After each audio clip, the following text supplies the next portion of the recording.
I think we're live at the new workbench. That hasn't changed.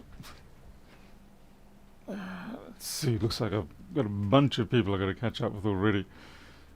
So Rilla's first here. Greg, Cypher, more Greg, Ronnie, Sam. Oh, Sam. Let's see. Oh no, Cordos. I'm gonna have to make you suffer for some of that. Samuels, David, Cypher again. Let us repair. Pierre Human, Ronnie, Ed, Miles. Why do I even say hello to you, Miles? Hey, Toby. Electro Rep. Hey, Fox is here. Hello, Foxy. Dennis and yeah. Alright. So yeah, we've got a... Actually haven't really changed the bench much. I just simply took away the big piece of wood that was here. The untreated wood. It was just a piece of pine. And yeah, I just thought I'd change it up, see if I can make it better. I kind of moved the workbench. It was kind of more central over here, like this is the right hand edge, and expanded off to this side. And so I've shifted it kind of, let's call it 10 inches. Sometimes small changes like this can make things substantially better. Anyway, let's have a look and see what we can do. First up, I've got to finish up a job here that's been languishing in this workshop far too long. It hasn't been a particularly difficult job. It's just a case that kind of needed replacement parts. Left, right and centre. Scan this in. Beep. Thank you.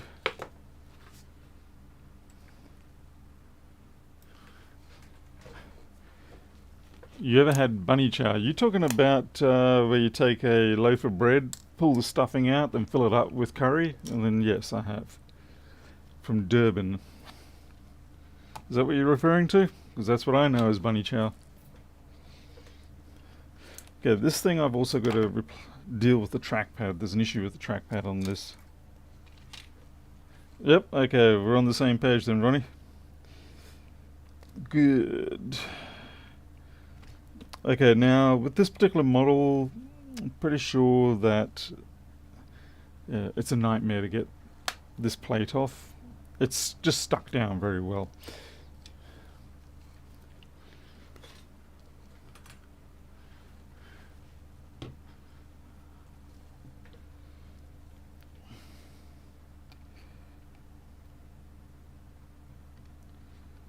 I probably spent more time in the Drakensberg than I did in Durban though. There's a hotel up in there called Castleburn, and it was the dead of winter and we had to go and redo the networking wiring assemblies in there for some reason. I can't remember why. But that's probably the most painful rewiring I've done. Mostly because it was just, it was about snowing outside, so fingers were not too impressed with the fact that we have to like yank on these cables, trying to get them through the walls.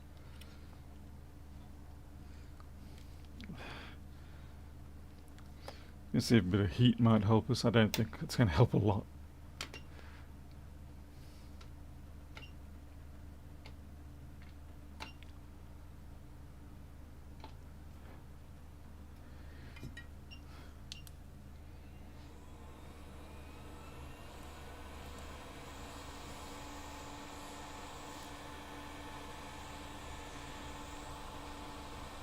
The biggest problem with what I've done with the bench here is that the camera is going to want to readjust the exposure based on the fact that I've got a white bench top.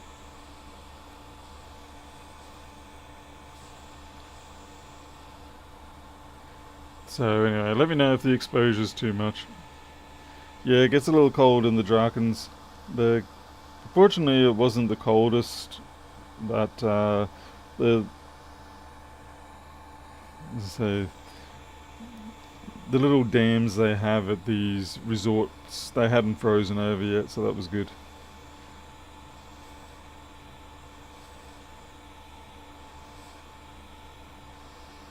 I mean, I enjoyed it. I really did enjoy being up in the Drakensberg. Very nice.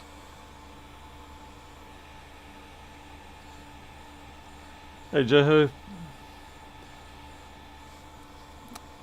Actually, now I remember it. It was, you can go trout fishing there. That's right. Yeah, that was the draw card of this place. You could go trout fishing in the ponds.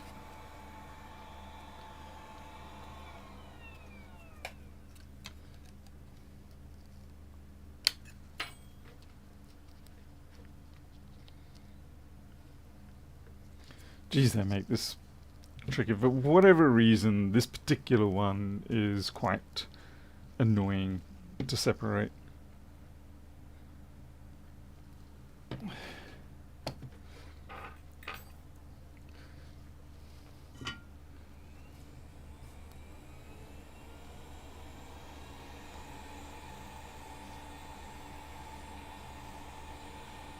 And it just happens to be the one that has frequently a fault with the trackpad cable.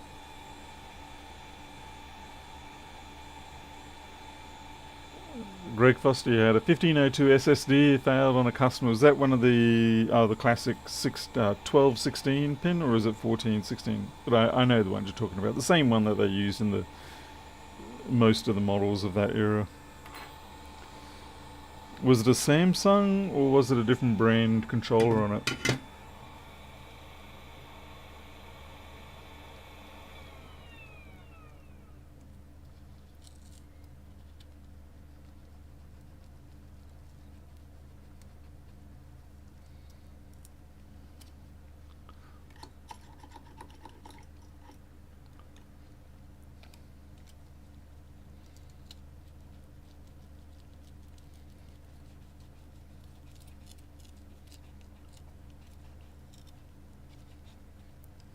I swear these used to actually be easier to get off. Maybe they're just, I don't know, maybe it's false memory.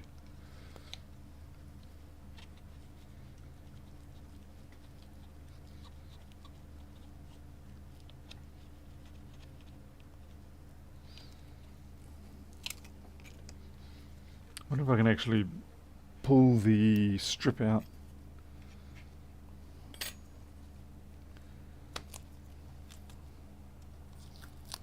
Nope, it's not going to happen.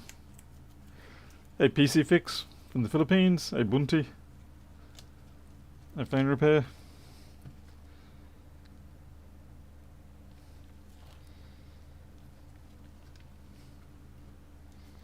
And the adhesive does not really seem to be too afflicted by isopropyl.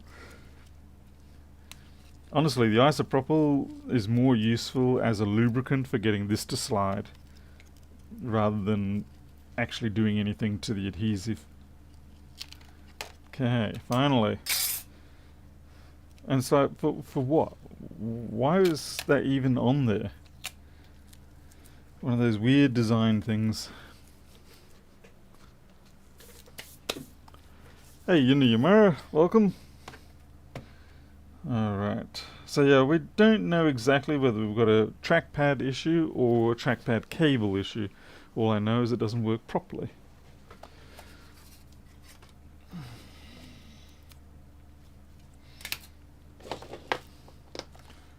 Gasoline, is that before or after you give it an ignition source?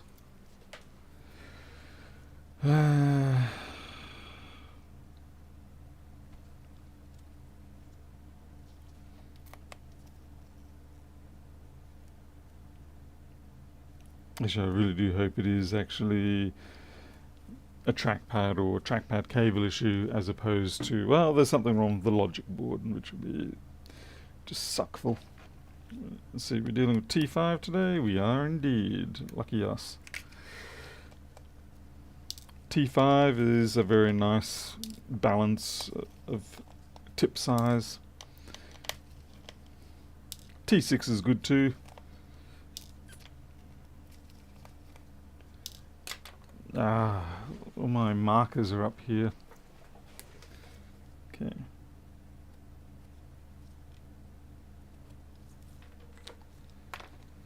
Not that I think it's really going to matter, but I thought I'd mark them anyway.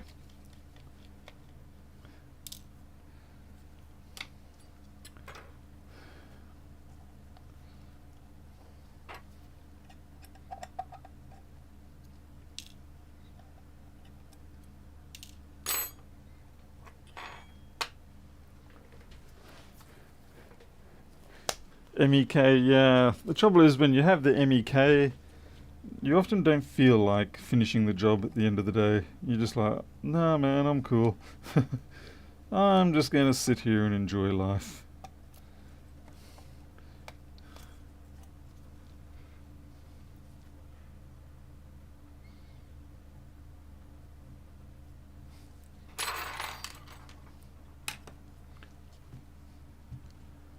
Do I ever use one of the electric screwdrivers? No, don't really.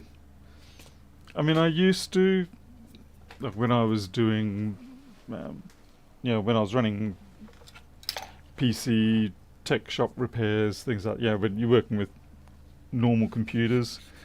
But for MacBooks, I don't really find the need. Okay, I've just got a bit of general scum, as you can see, that builds up around these trackpad recesses. So we'll take the opportunity to give that a bit of a clean.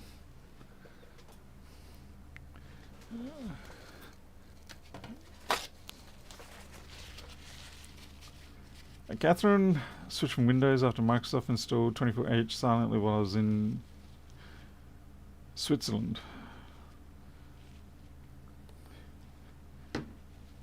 Oh right, they did the upgrade without actually asking if you wanted to do the upgrade. I thought it was already written in their terms and conditions that they could do that. But I know what you mean, yes.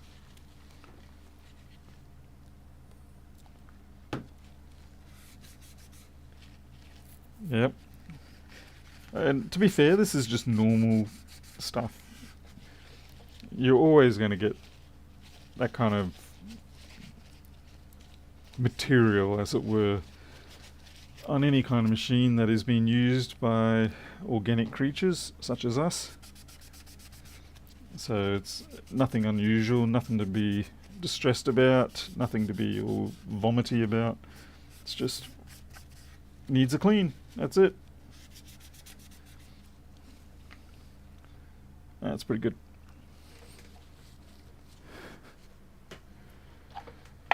Okay. Alright, looking at this, you can just see it there. It looks like a bit of liquid damage down the side. So we'll find ourselves a replacement trackpad. Alright, choices. So many choices. Which trackpad to use? You got a loose battery? No. I gotta find a 1502 chassis of the right year that already has the battery and that plate removed. Let's see, what about you? You're 1502. Yep. 2015, that doesn't count. 1466s definitely don't count. What? Oh, goody, battery is removed on that one. Awesome. Awesome. And now I've got to find a place to put the battery. Okay, I think we're good, I think we're good, I think we're good.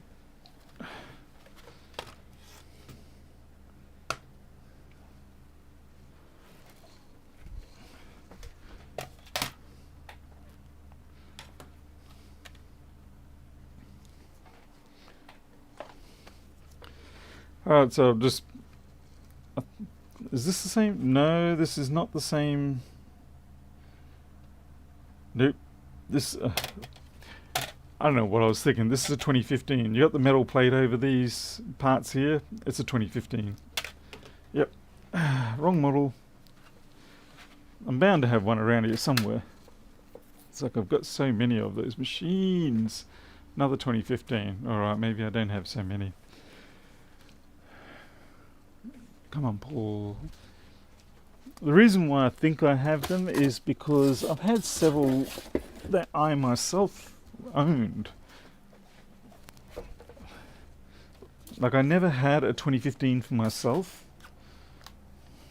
So good motherboard battery, bad display. Potentially. We'll just stick that there. Another one that's already got the battery in it. Wait,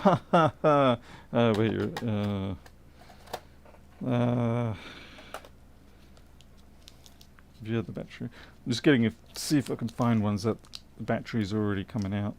Nope. Alright. Looks like we're going to take the good motherboard, bad display one. Hey, what to make? Mikhail Billman? Hey, Tony W.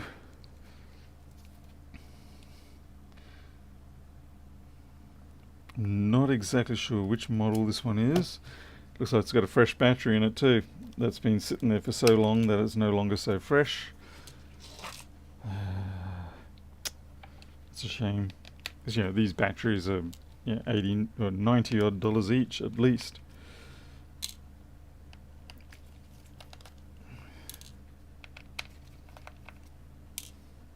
Which is why now I generally don't keep batteries on hand for these machines. It's like I'll get them in on demand, but I will not hold them as stock. Because all that happens is this kind of thing where a good battery just goes to waste.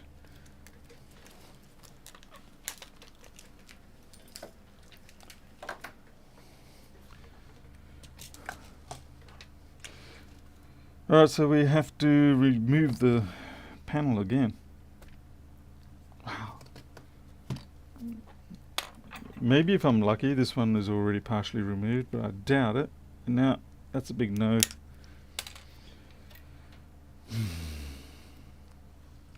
Things I get myself into.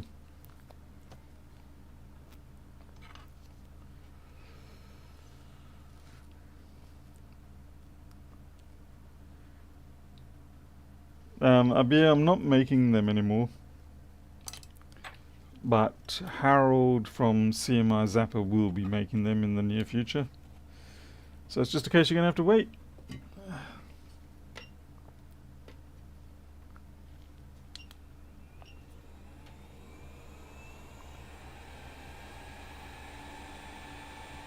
Well, I can only confirm it works by removing it first, so...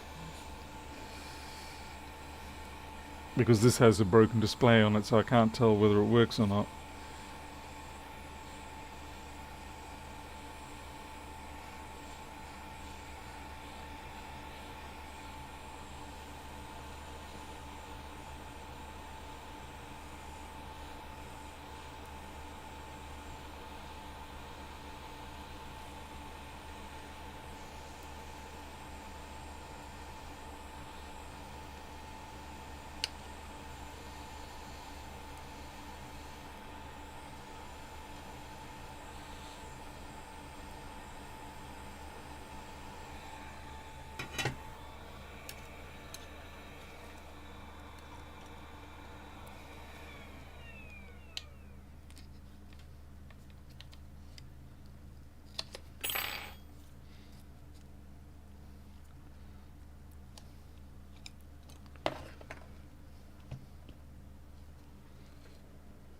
Wrong fluid.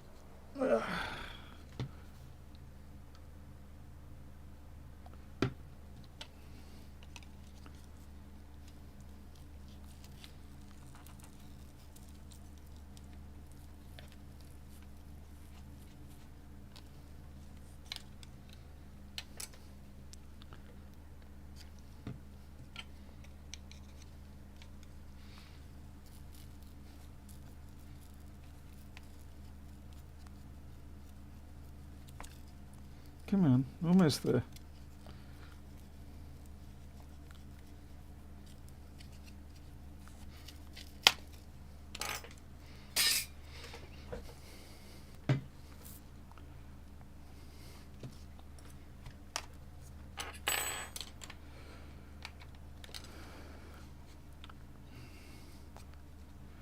I have one of those 10-inch HDMI Lilliput displays on the wall, great for VGA composite and of course HDMI testing. Yeah, this is a 13 or 14-inch one. Jim, as in Bird Jim, he sent me a 10-inch or 11-inch one, and I've also still got those. But yeah, this one here I use as my output monitor, so I can see immediately what's being generated to the internet. And it's the 14-inch model, or 13. I can't remember. I honestly probably think could go to 15. I think I might have to with the way my vision's going.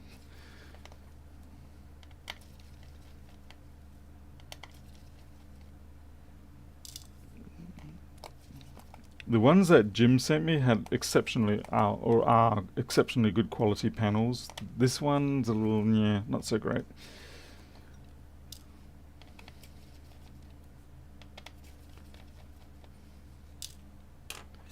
It's a real luck of the draw situation, I think. The kittens are, yeah, the kittens are the kittens. Been numerous and problematic as usual. Forever having to watch over them. Okay, that has a slightly different look. Should be okay though.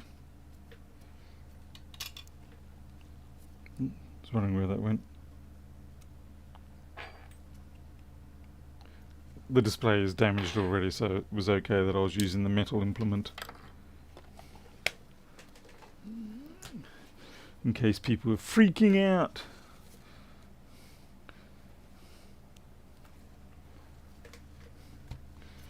Like, oh my god, man, you touched the display with a metal implement.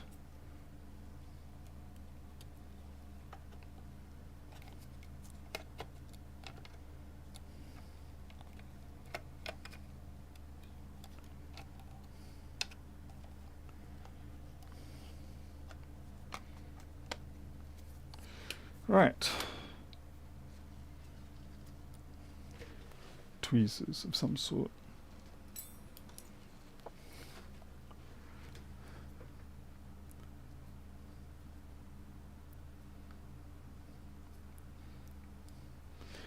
Miles, are you talking about the ones that are the trouble is that when you get to the 14, that's why I think this isn't a 14. I'm pretty sure this is only a 13.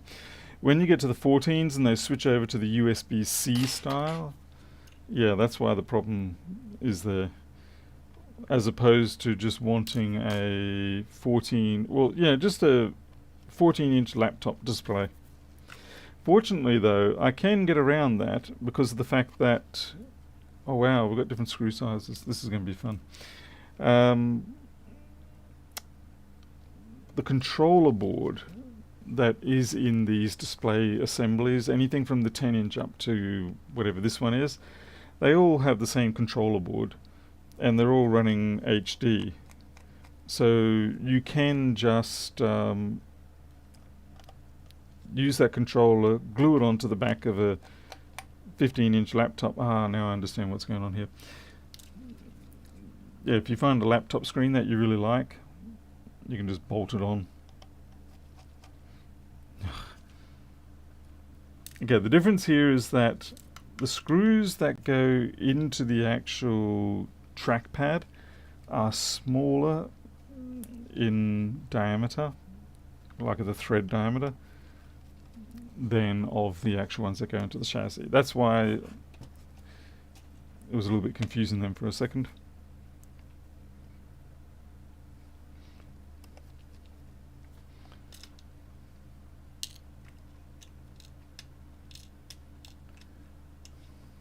Oh, come on. Gotcha. Obviously I have to align this. Once I've got the screws in well enough, I can flip it over and look at the alignment.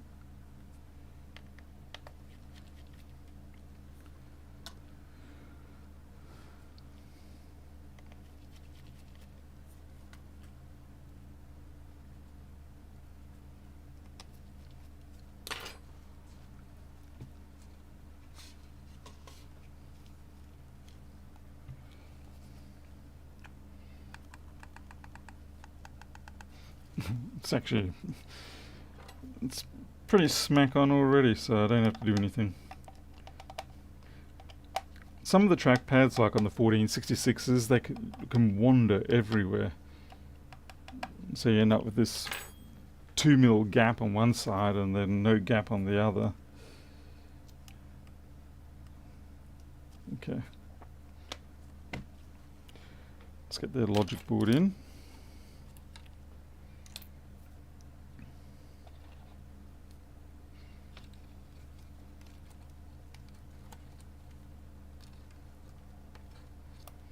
Oh, what am I doing? This is not a new Mac. This is an old Mac.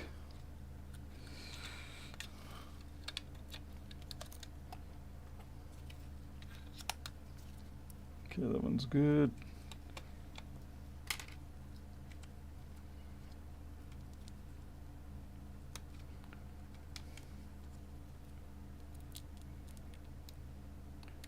So we just want to verify that the trackpad works.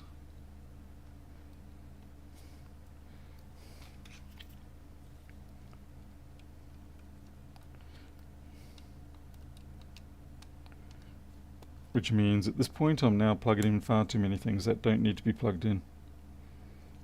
But I'm going to keep doing it.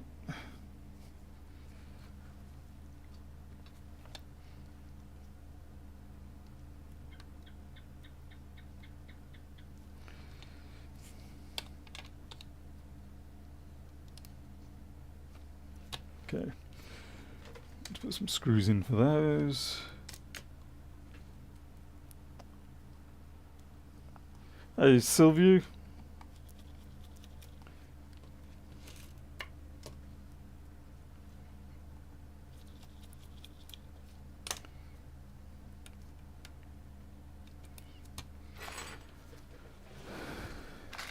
And I just need my macOS test boot.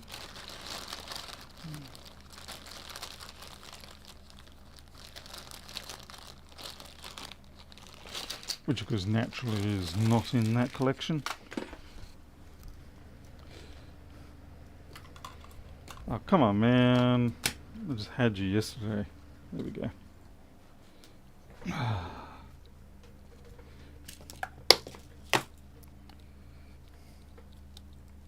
That's not even installed properly. The lip is over the chassis, so I'm going to have to do that again. Oh well.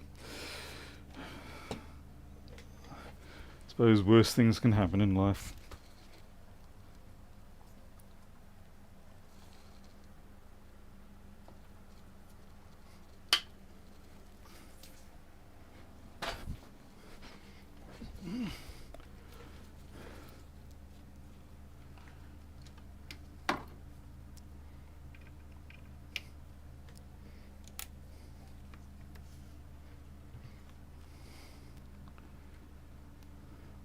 Hey Paul Norman, welcome. Oh, don't give me this crap. It's giving me this crap because it's crap. Because it either wants a battery or it wants the genuine power brick. So I guess we're going to give it the battery.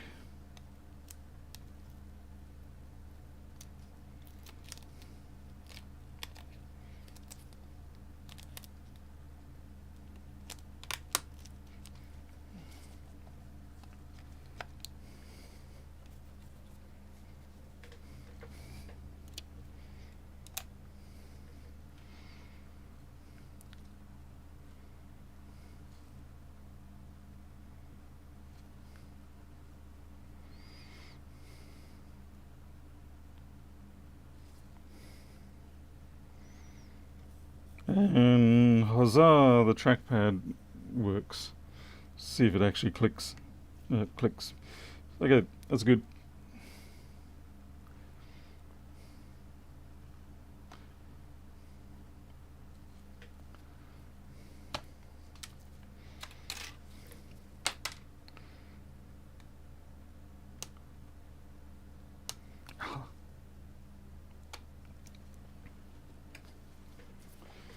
Okay, let's get this thing back together.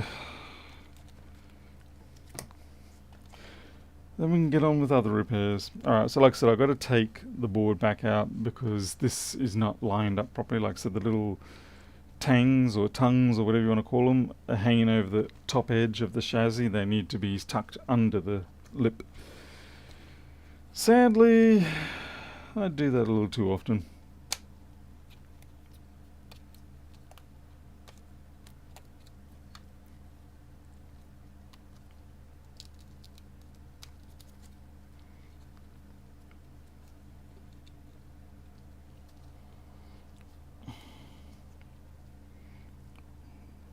Can I cheat?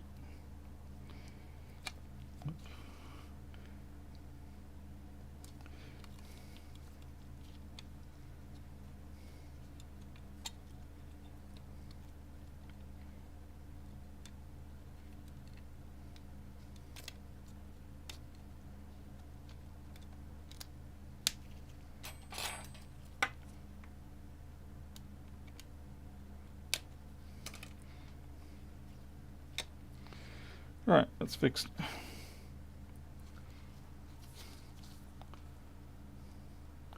Yeah, no tape for this reassembly.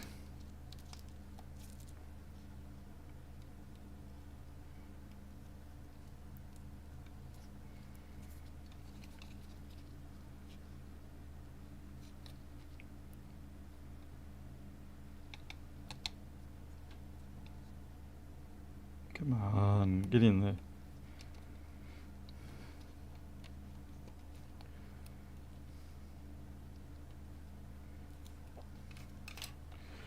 Ah, keyboard. Right, thankfully that was nice and easy to correct.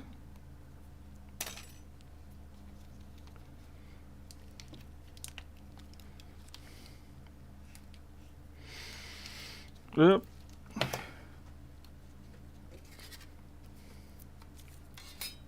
Almost forgot our plate of pointlessness.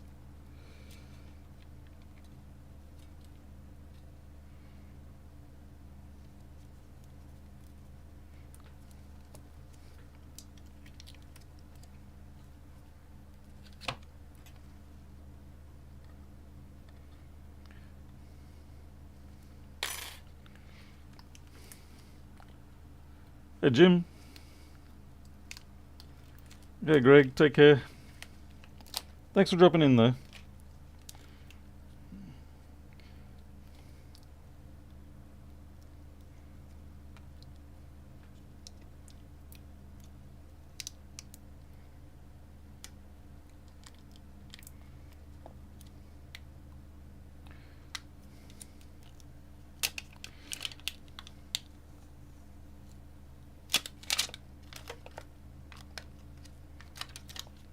Oh, they stick so well when you don't want them to. Right.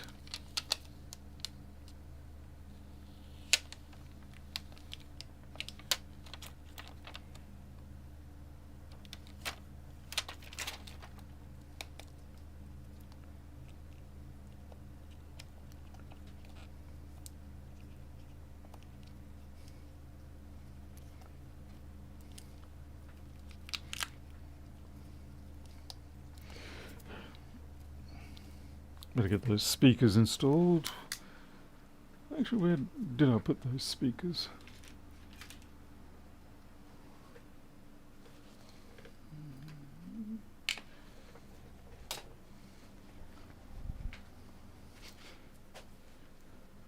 Ah, yeah, that's actually genuinely interesting. What have I done with the speakers?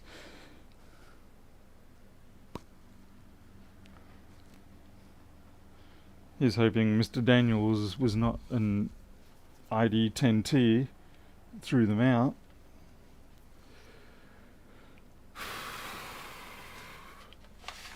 Because some people say, why the hell would you throw speakers out for? So believe me, when you got boxes upon boxes upon boxes of trash around here, and you got so many speakers that you can't even tell what's what, it's a little easy to accidentally toss them out. Feels like I've got one, so where's the other one? I mean, I've got plenty of others, but I'd like to obviously put the originals back in.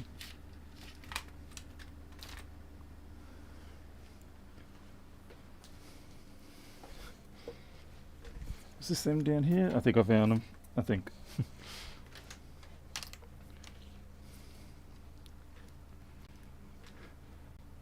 Additional double tape. It's hard to say whether I'm going to be able to get that done or not. Like, it's actually quite vicious with the bite on this one for the adhesive. Normally they're a little bit insipid, but this one's got some serious bite.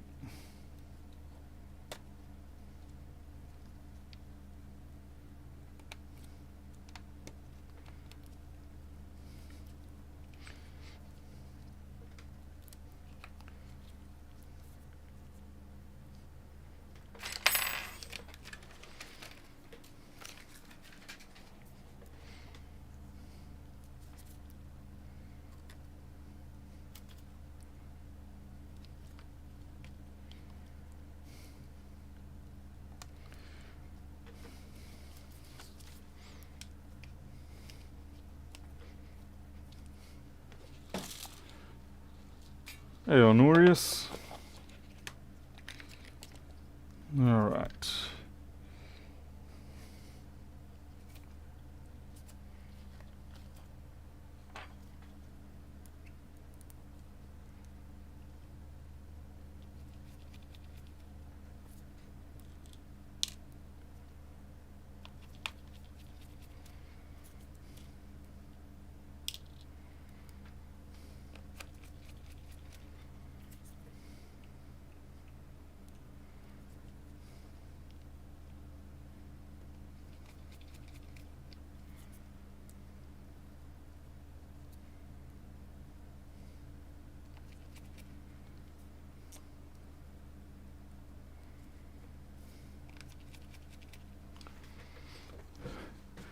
Hey, Eddie.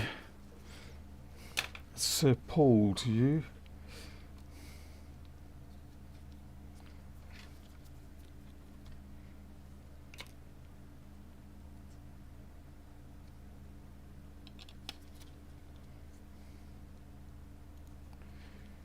Yeah. Why does that just feel wrong?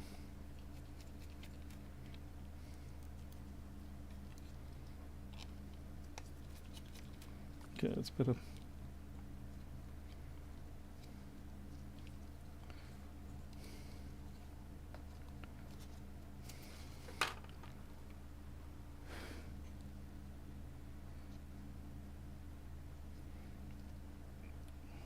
It's just the fiddly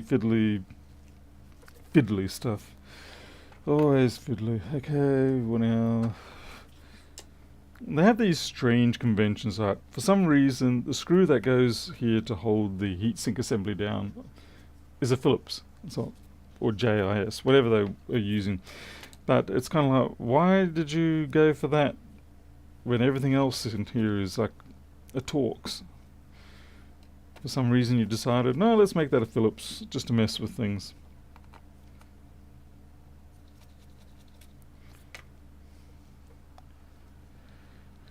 Hey David, yes, welcome to the weekend where I probably work twice as hard.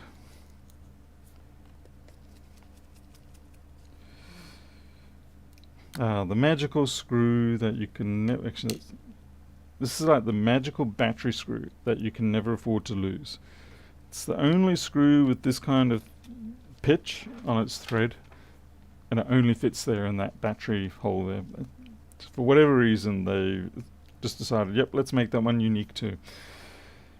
So thank you so much.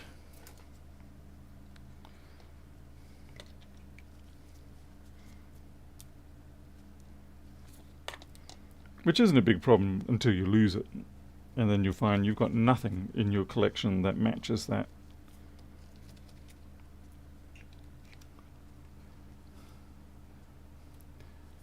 Yeah, the Wearer gear is good. I mean, I've had these for, I don't know, how many years now? 5 years easily? And no complaints whatsoever.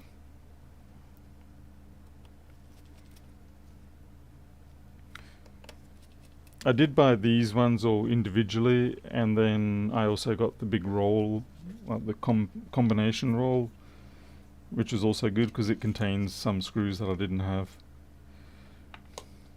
Some drivers that I didn't have, like particular socket ones and hex ones. So it works out really good. Okay, what are you? I'm a you. Okay.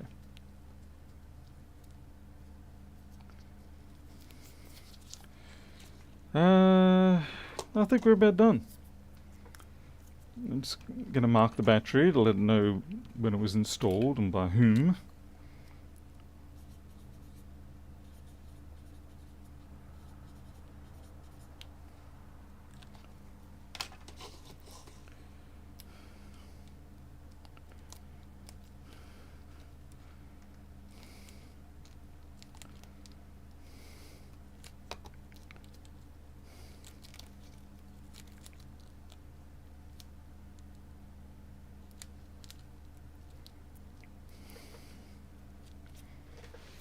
Okay, bottom plate.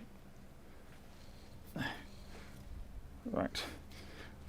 This is why I stick the stickers on the bottom plate, because it's all too easy to just take these off, throw them on the floor or wherever, and then when you finally get back around to getting everything reassembled, you sit there and you go, oh dear, whose bottom is this?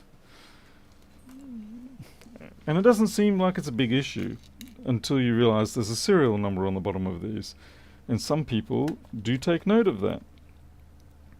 And so all of a sudden you've put the wrong serial number on the bottom of the chassis, and it's not appreciated.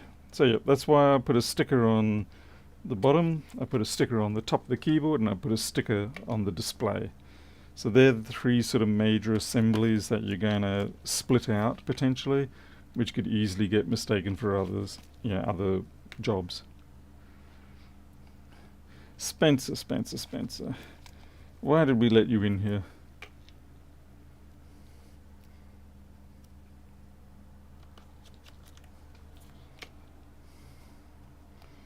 Wait, didn't you show up as Foxy before, and now you're back as Spencer?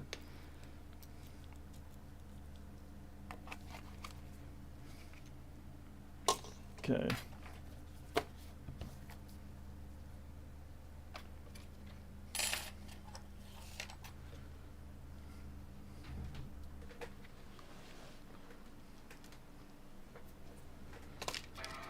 Oh yeah, that's what we like to hear.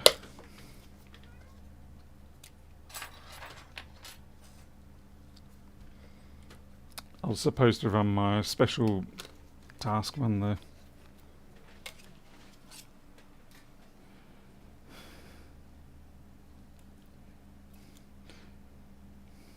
I'm thinking this could have actually been a failed trackpad flex. We'll have a look at it in a second.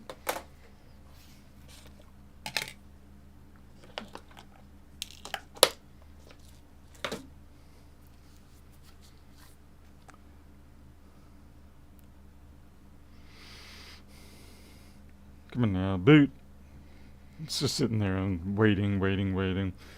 It's got the Apple logo. It's giving us progress. Here it goes. Yeah, it was just getting itself realigned. Okay, that's what I like to see. And trackpad working. Okay, now we're going to put our diagnostic stick in. And I just realized that the chassis is actually really filthy on the ports. I'm going to have to clean that out.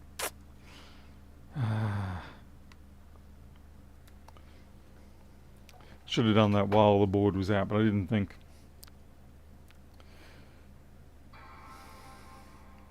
This is the other problem: when jobs stick around in your workshop for too long, you can forget all the nuances of what you're supposed to be doing with the job until you basically finish the job, and then you go back over the job sheet and you're like, I forgot to do that, or I forgot to do this. Yeah, so it's a little bit of an issue.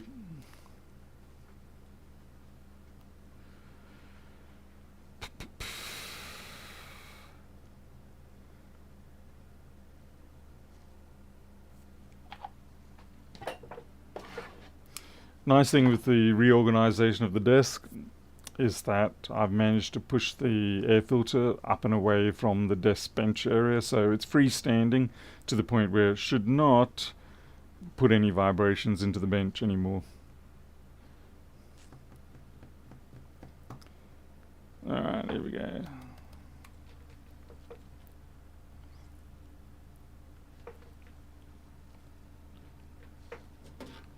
Hey Mark, 3186. What's on the E and N keys? They're just worn out, that's all. Oh, they're literally worn through.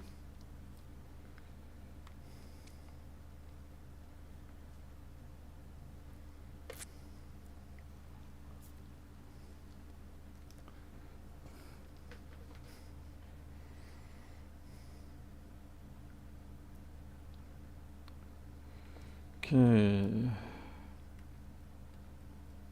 The keyboard tester.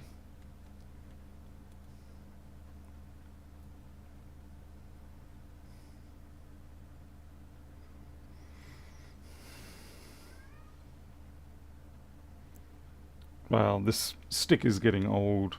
It's taking a long time to load. Usually after a year I'll just re-image the stick onto a new stick.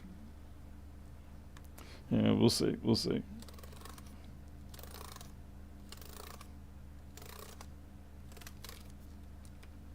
Okay, escape.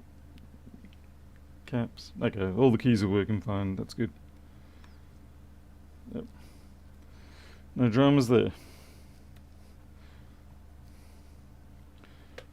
I'm just gonna give it some power, because if we run this test without the power, it'll probably just sort of run a bit sluggish.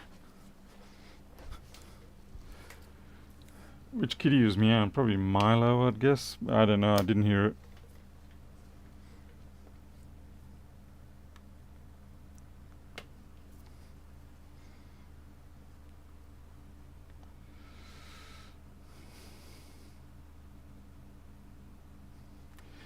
Oh, there's really not a lot of point in me doing any sort of testing with the USB stick. It's just, yeah, they're $5 sticks. Burn a new one and move on.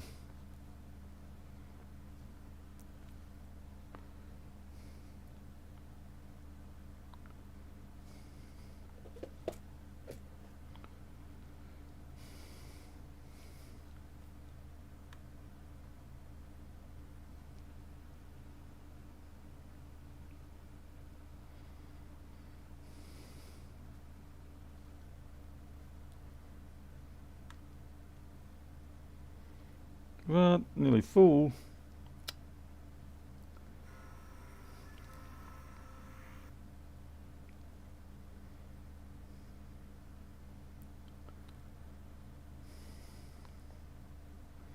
Frame rate's a bit lower than it should be in my opinion. 25.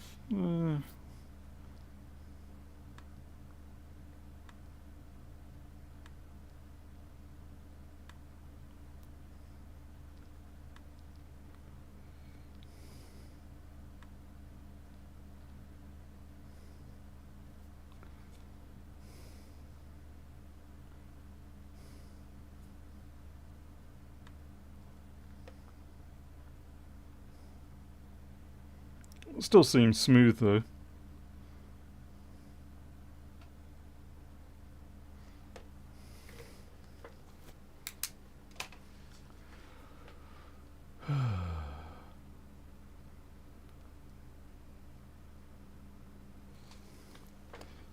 Oh, I'm not changing any of these keys, believe me.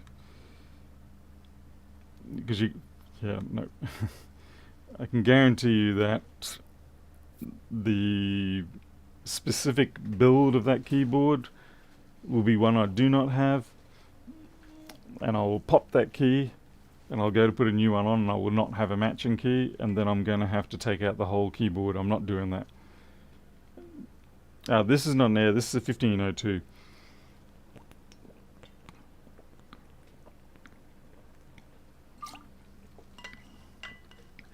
Oh wow, I was thirsty. Thirsty and I realised.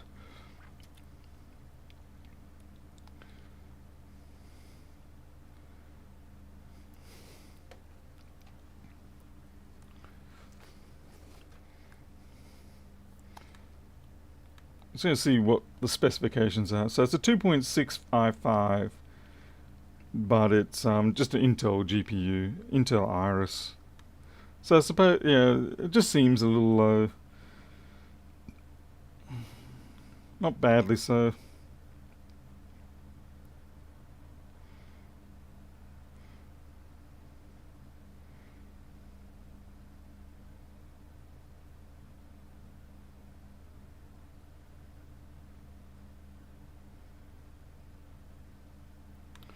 I think we can live with that.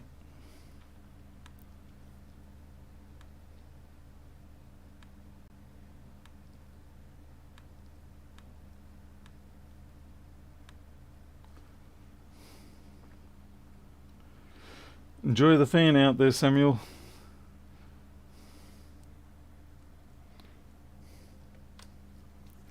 Okay.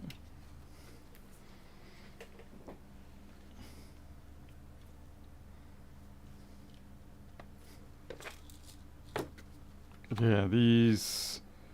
it was amateurish of me to not see those. So, have a look. Where are we, camera? Yeah, you can see the muck.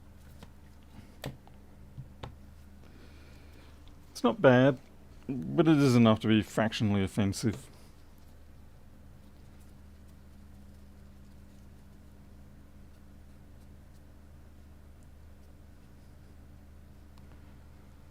Yep. It's like cleaning out your ears after you haven't done it for a few weeks. And you're like, wow. To be fair, I don't recommend over cleaning your ears, by the way. Earwax is there for a reason. It is protecting you. Don't overdo it. Because all that's going to happen is the body's going to go, we're out of earwax, quick, make more. We need to protect the ear canal. And so you get yourself into a nice little vicious cycle.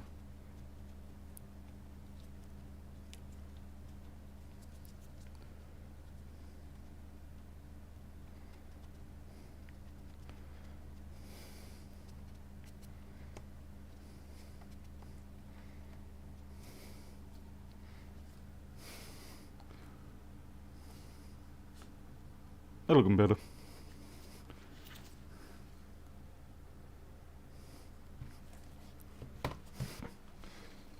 I mean, if you've got a problem where you can't hear because there's too much wax in there and that sort of stuff, then fine. But otherwise, most of the time you pretty much leave it alone.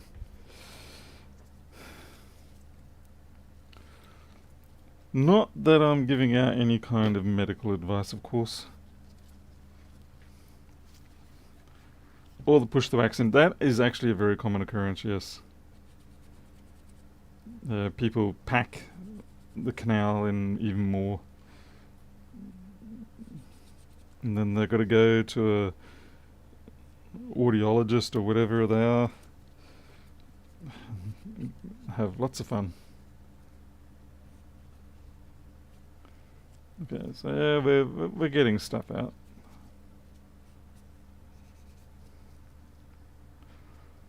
Yep, that's good. Alright, that one's done. Can finally, after probably 2 months that's been hanging around here, finally put that back to the person. The person's been very good. They've been very patient. Green tick of approval. Okay, there you go. Happy little MacBook, as it were. What else have we got? Trying to see what's next. The workbench is all a big mess up here because I just sort of took everything from over here and threw it up there. It's the correct way to do room cleaning. Move everything from A to B, declare that A is clean, and then proceed to see if you can work out a way to make B clean.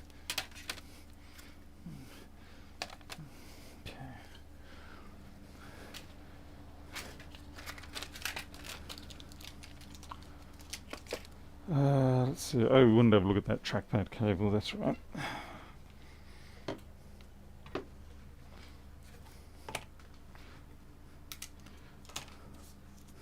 What about C? No, we can't do that. C is only for programming. So it might have been that junction there. Mind you, the way they kink these cables, that's factory by the way, is fairly aggressive. And here, the double 45s.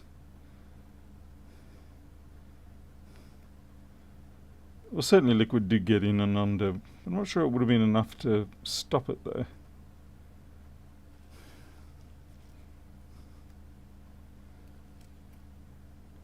Now, either way, goes in the bin. There's really no point holding on to those things.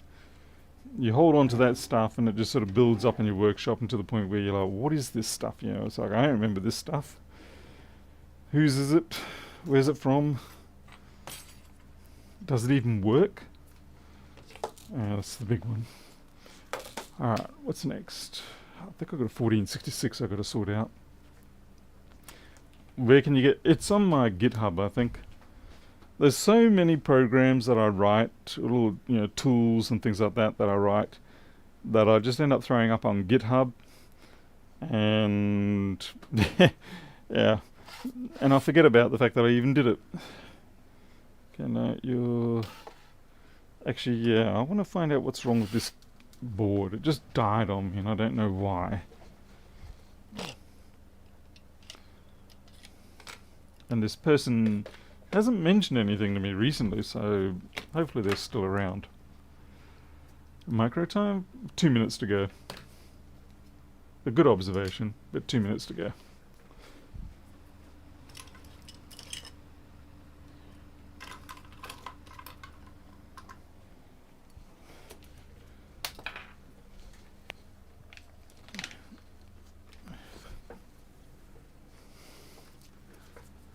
Okay, David, enjoy the breakfast.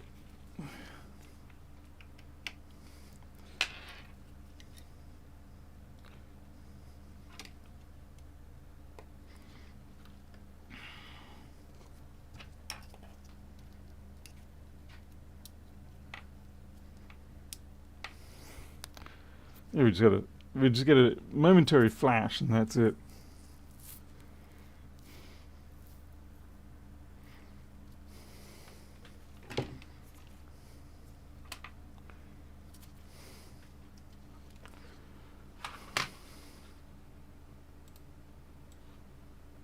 There's a 1.2 amp spike that just showed up then. Okay, so there's a hefty spike somewhere.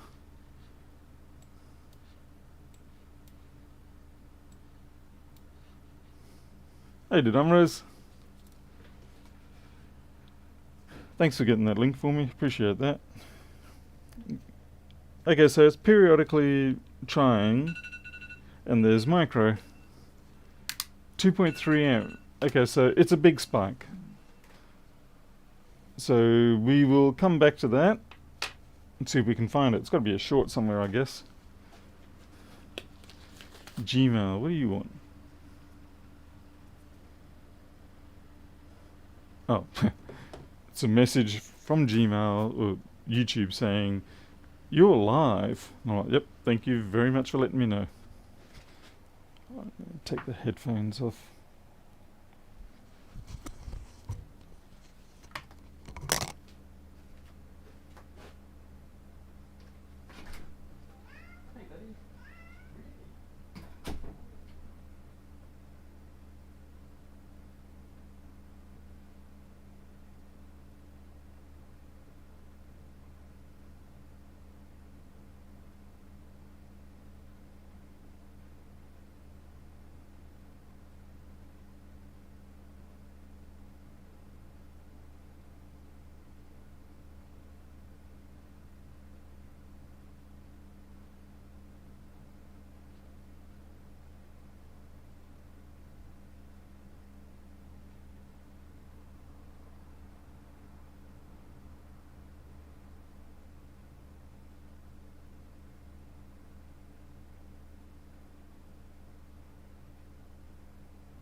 Okay, let's see.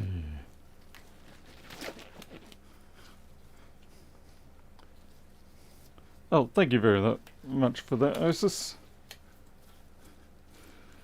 Alright, hey Draco, ITC.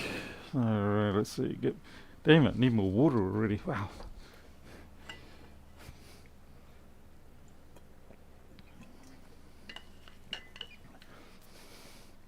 Yeah, kind of wondering where this short is.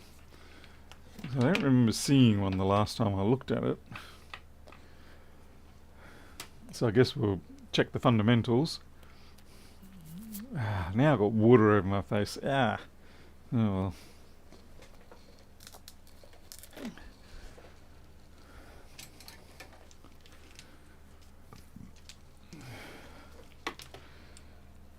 So first fundamental is PP bus. No great surprise that that's fine. This should be... 0.6 is actually too low. That's way too low. So we want 00165.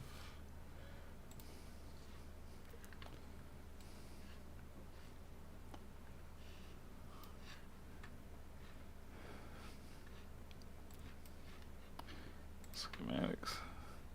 So these, yeah, we should be like 14, 15. Okay, so my guess is, okay, that's above.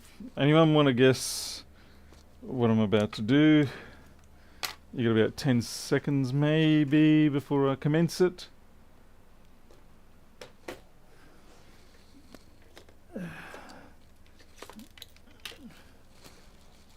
And see if you're right.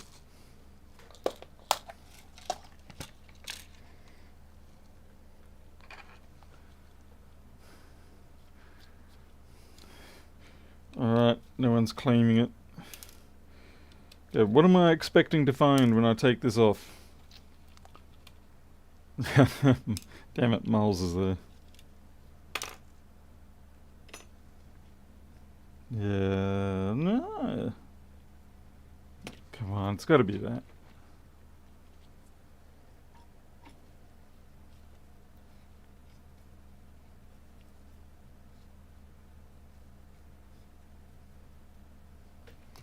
So 99% of the time, it's what it is.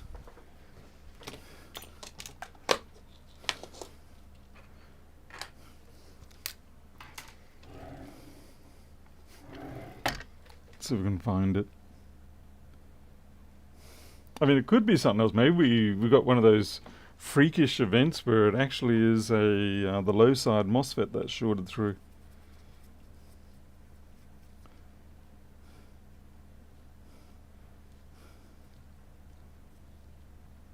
There is no crack there.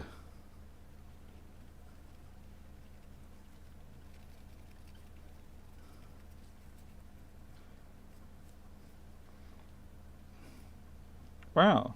Okay. Color me surprised.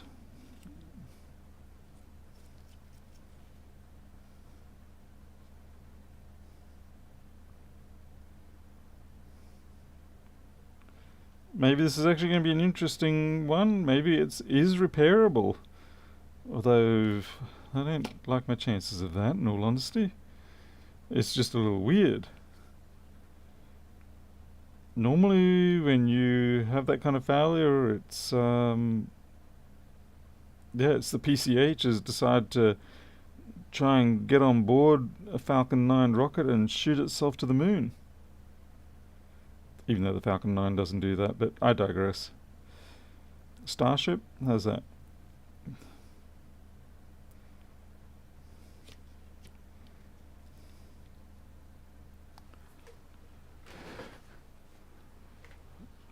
Don't give me the stream bitrate crap.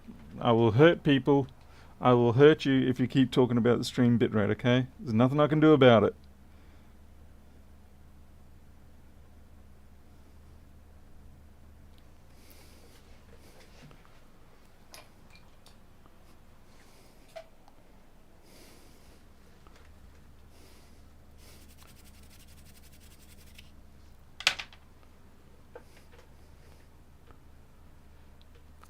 Oh, that's right. Yes, they did send the latest moon landers, didn't they?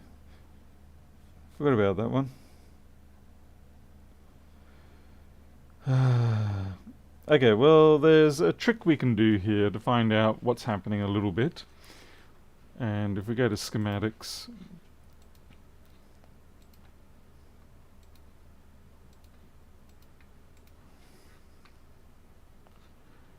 because we don't have a fiber cabinet here, that's why.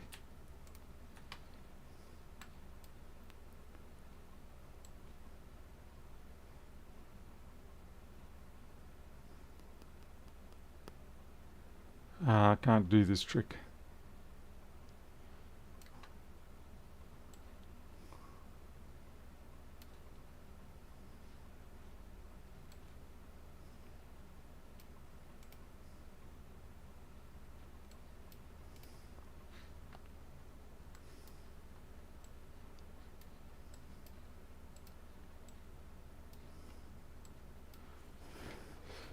What if it's a short in one of these caps? What if we just miss the obvious? Let's measure and find out.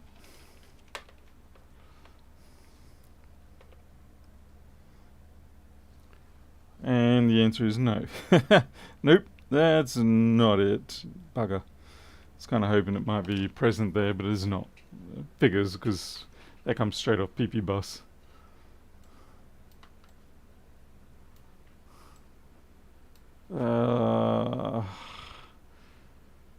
7311.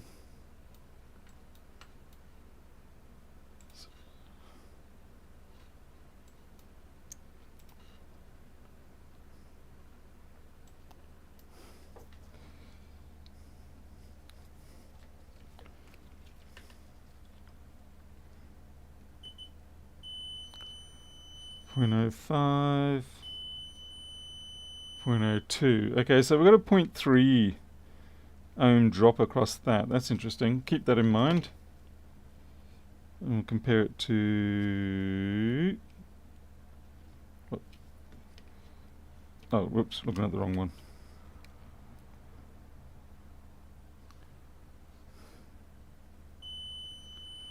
.02, 0.04. Okay, we're just going to take the inductors, lift them up, see where our short sits. I do have a spare board for this if it happens to... Oh, Reparatari? Yeah, I'm fiber to the node here. Yeah, FTTN, green warts, things like that. Yeah. Now I do have to protect these. They love popping. Now I could try to go for the MOSFETs, but overall it's a bit easier just to lift the inductors in this case. And we're going to protect the CPU, of course, just in terms of melting that plastic cover. And we're going to pickle those connections on the inductors with a bit of leaded. Flip it. There we go. Sorry, folks. Alright, so we're just going to tin these up. Guess what? We need an extractor.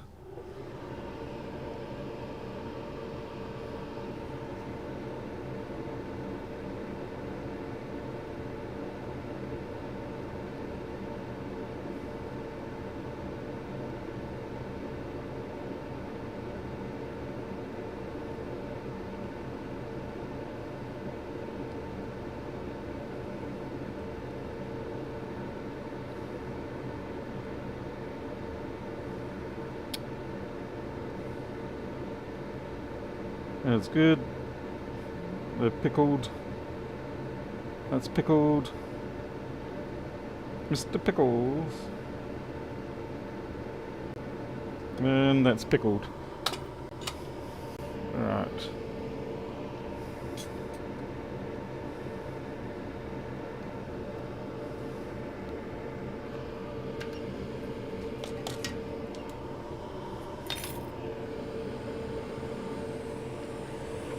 Just taking the whole lot closer to the extractor so that it actually does its job rather than me breathing in.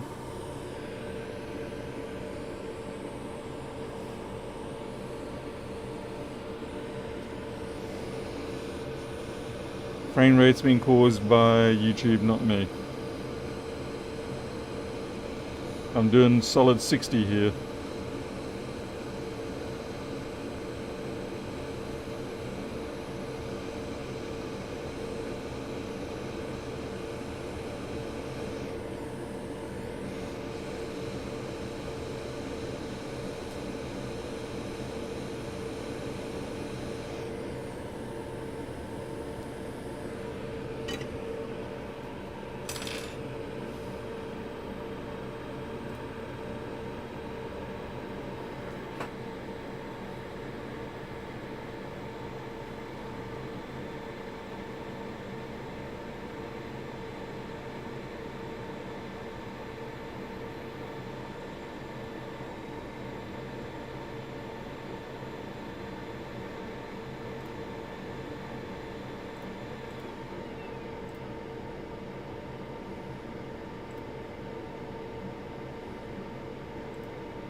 So here we go with that. Let's see if I can compensate.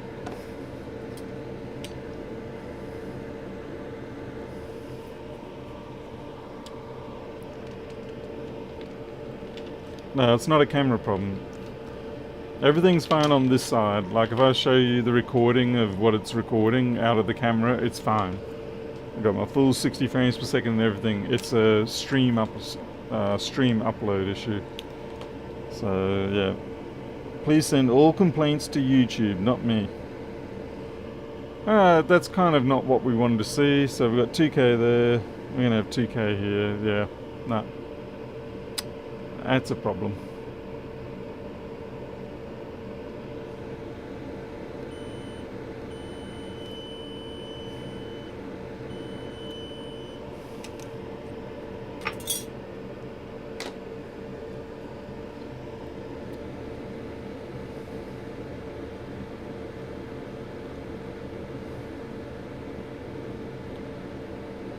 Bugger.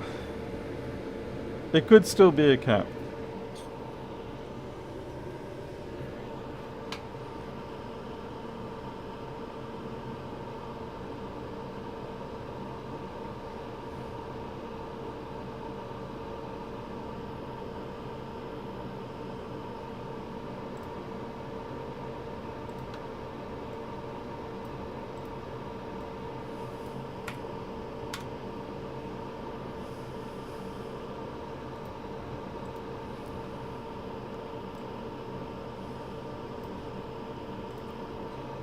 Alright, so on this side here, unfortunately, we have the short. So any of the parts showing here could potentially, so it could be any of these caps here, they're on the underside. Obviously not these ones because they're all no stuffs. It could be the big fat cap here, but very unlikely. So the only real possibilities, and I have had it happen, is this bank of caps here.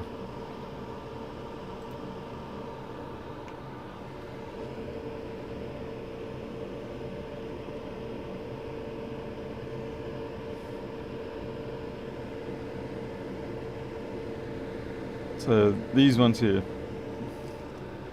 I'd say a tenth of a chance that it might be one of them, but very unlikely. They look pretty intact.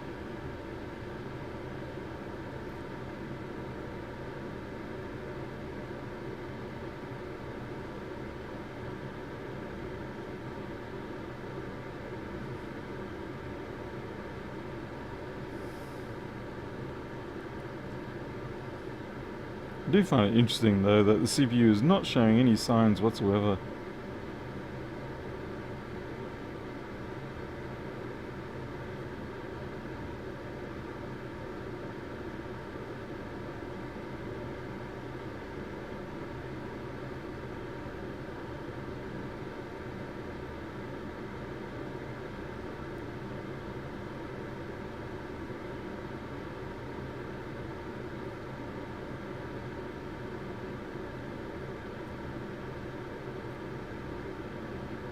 Well, that sucks. I guess we'll do a thermal test just to verify it.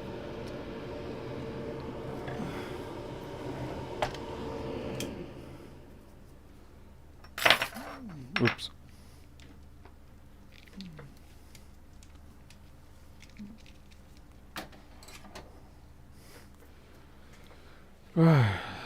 Yeah, thermal test.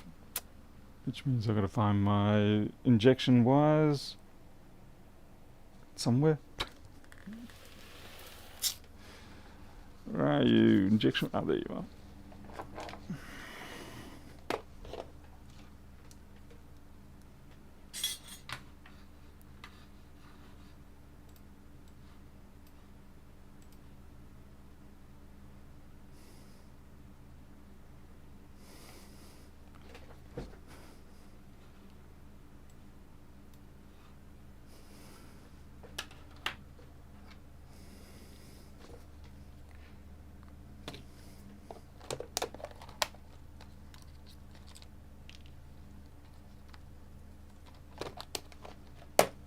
Why did I take the extractor off?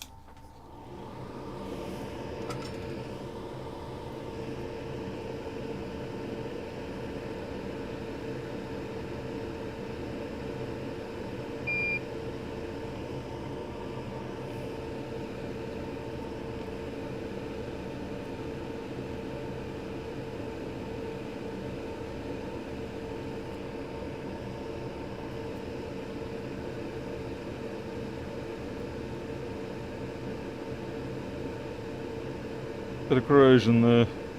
Just not corrosion, it's oxidation. I was a little bit reluctant to take the solder. Okay.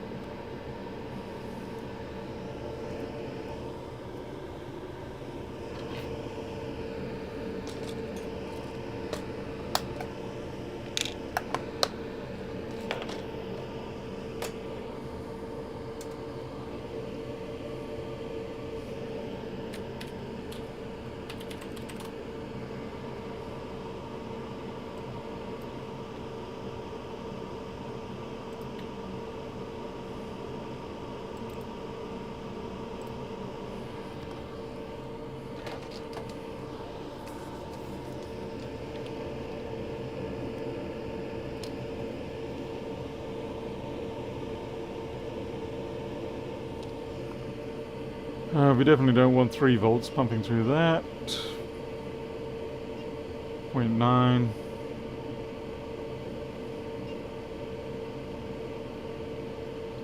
.9, 2 amps. Should be lively. Let's see what we get straight up. Yeah, we get 2 amps straight up. Okay, where's that camera? Oh, there you are.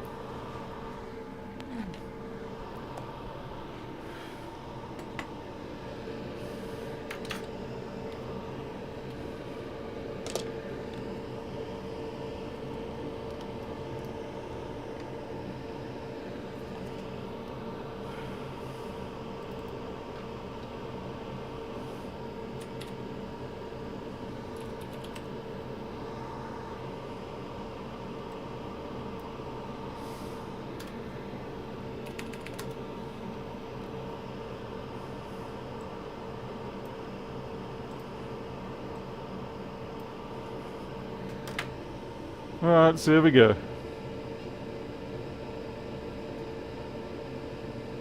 Yep, that's the CPU heating up. So if we turn it off, you can see the heat field just spreads out. So yeah, turn it back on. So yep, dead CPU. Flip it over. Nothing really showing up. But it is interesting that it's not the PCH. Most cases it ends up being the PCH, in this case it did not.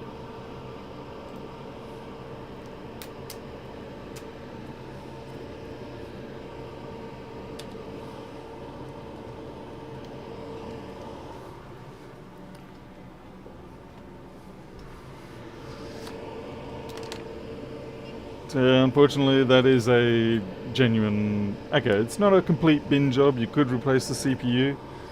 But guess what? I'm not replacing the CPU.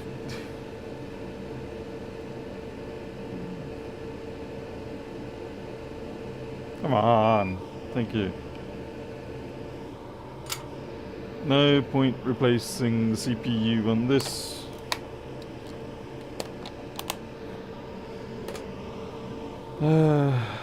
Okay, we're just going to have to mark it off as a dead job. So 2426.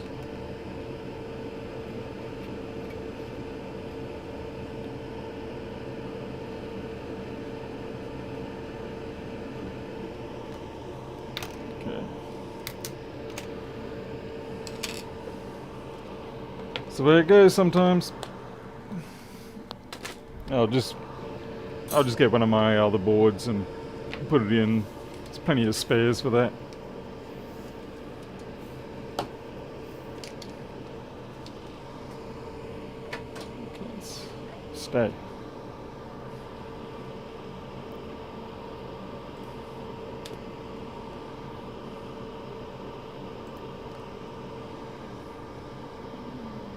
Turn off the power supply.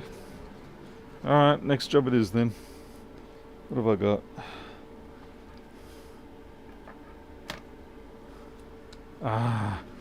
It is bad that I cannot read my tickets now without the glasses. 1707, 3113, 1990. Ooh, yeah, we'll take this one. Clicking trackpad.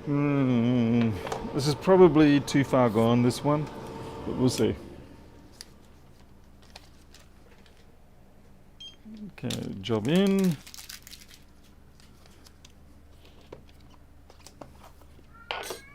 Yeah, Mo, what? What do you want? Oh, really?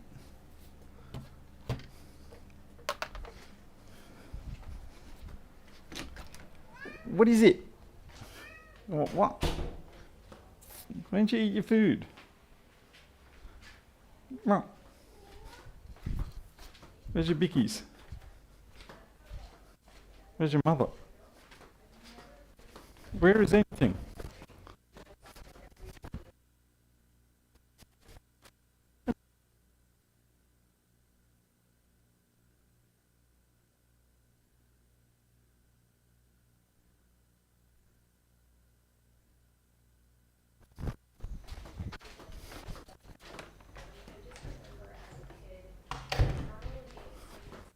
Somebody.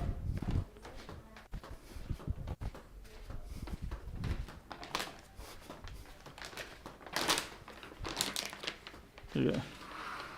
Yeah. Yeah. Don't let Micro see you eat those, he'll get jealous.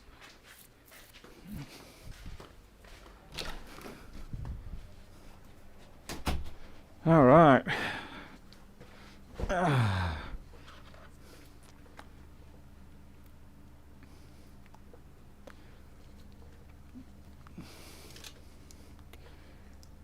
Yeah, poor little Mo, he doesn't like me being in the workshop too much. It's like, why are you not with me? Am I not all that matters? Alright, so A1990 with 20 volt draw and 1 amp and then resets. That's basically that signature NAND failure type volt. But it's not always the end of the road. It's not always a death sentence because it depends on why it's resetting that. Now, agreeably, 90% of the time it's because the NANDs are being cooked. But like I said, there is that small chance that it's a shorted cap on the 2v5 side. And if it is, that might be replaceable. Now you see, normally the A1990 will short out on the PP bus side with the C9081 or whatever it is, which is just here. on the other side. But sometimes that can get all damaged, but it doesn't get damaged enough to actually shut the system down. It just sort of loads the system a little more, and because the PP bus is used to having to deliver quite a lot of current, so if it sees an extra 100 milliamps or so on that rail, it's not going to go, oh, there's a problem, and shut down. It's just going to carry on going, whatever, extra 100 milliamps, no one cares. And unfortunately what happens then is that cap that didn't quite die, it's a zombie cap, it keeps burrowing into the circuit board. It keeps burning away, slowly converting the resin in the fiberglass into carbon, until eventually it gets to the other side, like it's dug through the world, pops its head up and goes, hello, and it's this horrendous zombie that then attacks the 2v5 regulator, which is right there. And then they have a very short fight, and the regulator dies. And the whole machine dies with it. Hey, Tony Nash. So that is how it can go bad in the 1990s. So the ideal thing you want is for that... Someone's been here before, by the way. You can see by the chipping away of the screw heads. The ideal thing is for that 9081 cap to die properly and actually take itself out completely, or slightly less preferable is for it to have its moment, die, but then die in an open circuit kind of way where it doesn't actually generate any extra heat. It's just a dead cap on the board. But the problem is when it partially dies, gets nice and warm, and eats its way through the board, which sadly happens quite a bit with the 1990s.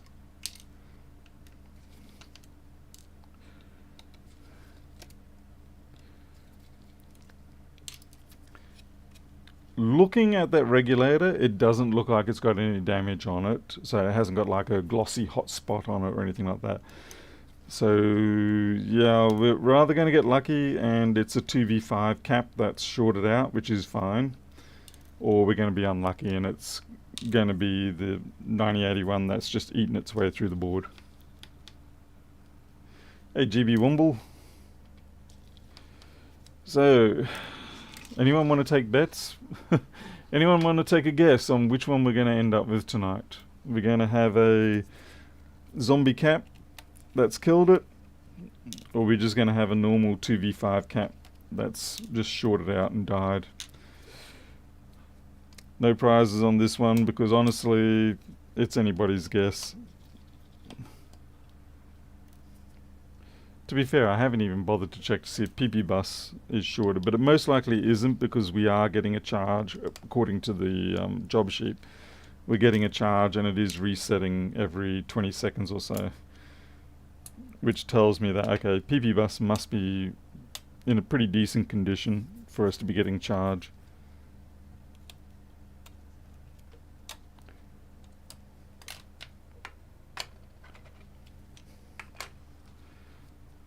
Dead normal cap we've got from Osis. Don't count your chickens. Yeah, well that's exactly what I'm trying not to do here.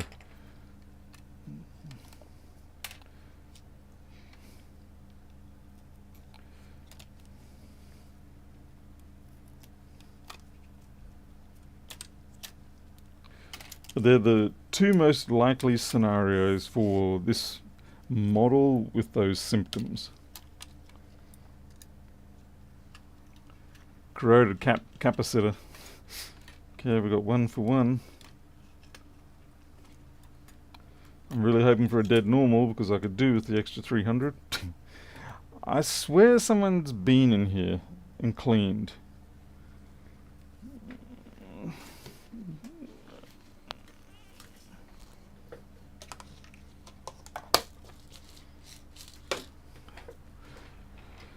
How bad is the short? Good question. Haven't even tested. Let's have it before I flip it over. We'll have a look at what the short is.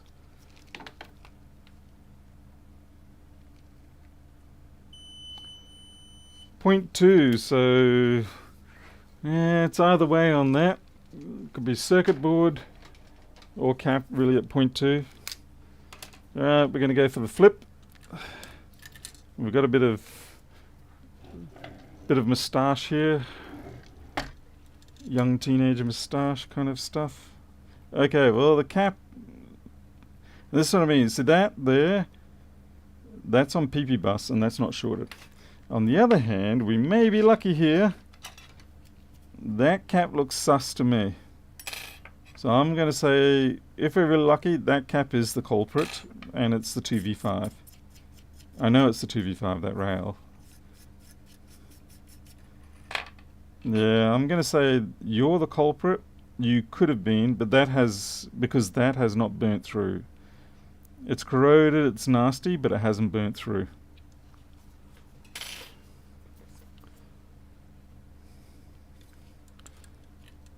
And this is what I'm saying about the regulator. So if you look at the surface of that regulator, yeah, it's just fresh out of a packet looking surface. There's a little bit of flux build around it, that's fine. All of the parts have that bit of flux around them. A bit of rust on the inductor, again, not a problem. A little smidge of corrosion there, again, not a problem. So that looks pretty good, which tells me that it hasn't burned itself up. And everything else looks pretty good. So yeah, I'm going to go for that 2V5 cap as well. To be fair, I didn't actually bet on that. I was just more... Oh yeah, look, there you go. You can see the fissure straight through it. Yeah, get the... Where's the controls? Yeah, there you go.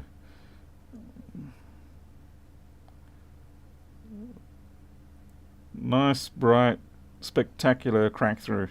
That's a good one.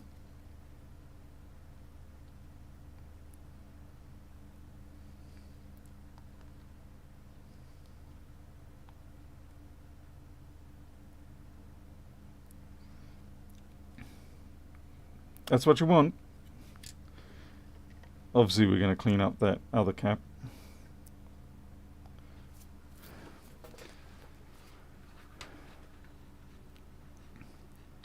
Okay, I'm just going to switch over to schematics.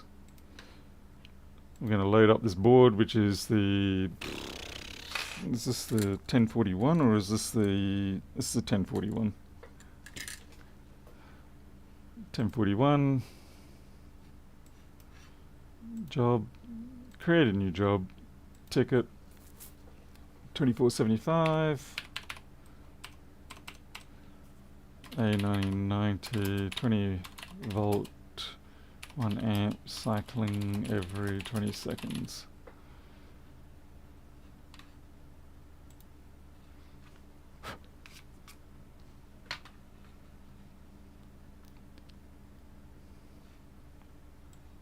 That's our, yeah, 9081 there. So it's we're going to replace that.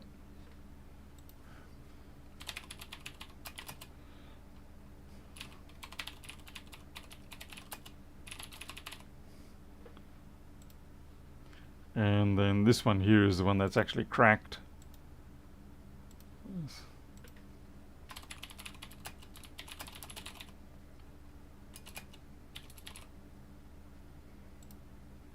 Cool.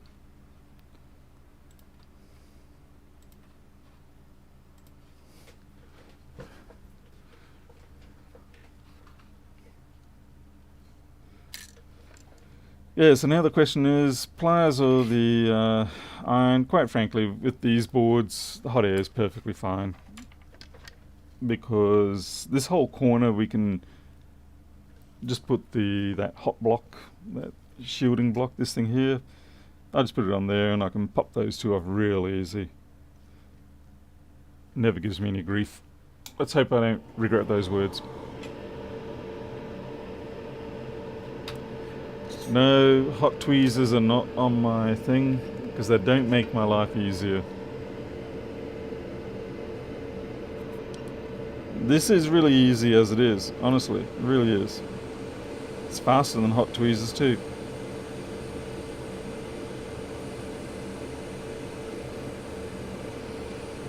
There you go.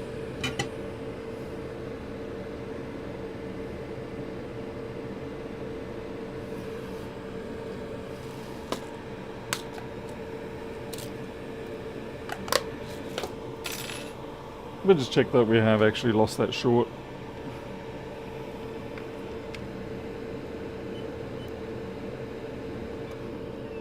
That's much better. 800 ohms and rising on 2V5.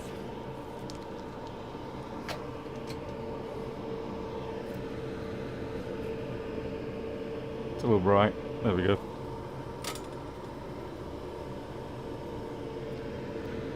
I mean, I would love to use hot tweezers if they could actually do what I needed them to do in the places I need them to do it. And that's the problem, is a lot of the time, yeah, you could use hot tweezers here, but this is the area I don't need to use hot tweezers. This is where I can very easily just use hot air and it's not a problem. But in the places where you really wish you had theoretical hot tweezers, they don't very often apply. I'm sure JBC have some excellent ones, but I'm pretty sure there are also times where even they won't be able to quite deliver the goods, as it were. Okay, so we need a 603 cap and a 402 cap. The 402 is going to be a 22 microfarad 10 volter. The 603 is going to be a 10 microfarad some other volt.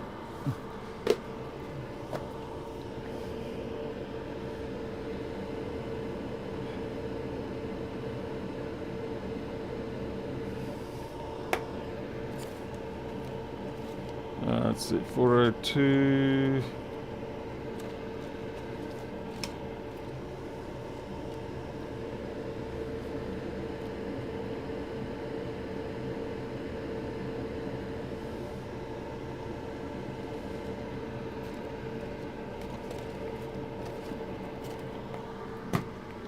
.603. 25 volter, that's it.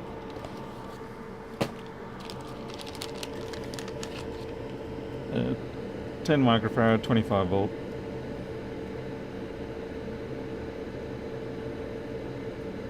There we go.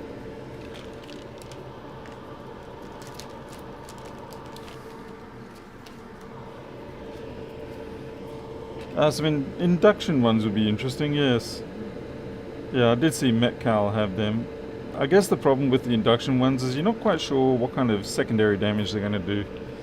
It's a bit like those masterfully powerful solder guns that you can get, and they will, they'll come up to temperature and heat up anything, but the trouble is they'll also destroy a lot of the electronics.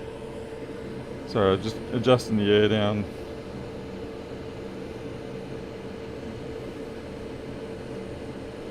Okay, that one. The tweezers are bent. How did this happen to me? There we go, and we didn't even stuff up that sticker.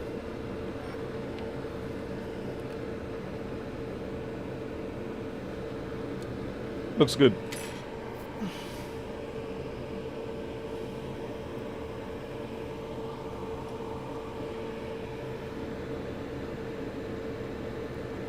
We'll give this a bit of a wash while it's hot, except we actually, to wash that, we need the 80-20 mix. Pure alcohol is not going to do anything to that, but the 80-20 will. Yeah, the 80-20 picks up all that junk. And that stops that corroding more in the future. And now we'll finish off with a little bit of Joey. Poor Joey is going to hate the fact that he even popularized this method. Bit of Joey rub with the pink cloth. There we go. Yeah, admit that looks pretty close to being like it hadn't been messed with. Why did I bend my tweezers? Because I was trying to get... okay, we've got more damage over here, so we're going to have to work on this too. I was trying to get someone's broken off charger plug out of an iPhone. I'll bend them back, it'll be okay.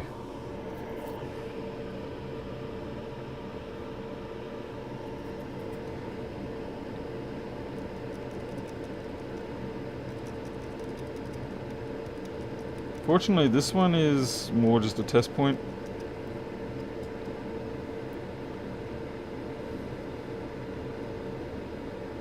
It's a bit mucky, so we'll clean that up as well. I am certainly not saying that statement, Osis. You know I cannot say that statement without getting a cease and desist.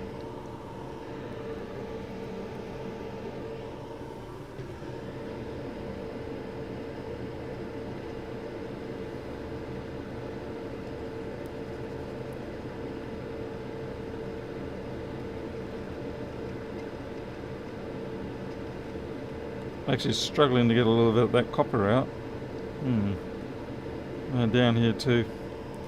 This is just simply caused by the computer gets used in a like seaside environment, something like that.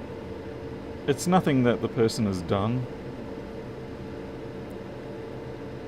Okay, I'm going to need something slightly more abrasive.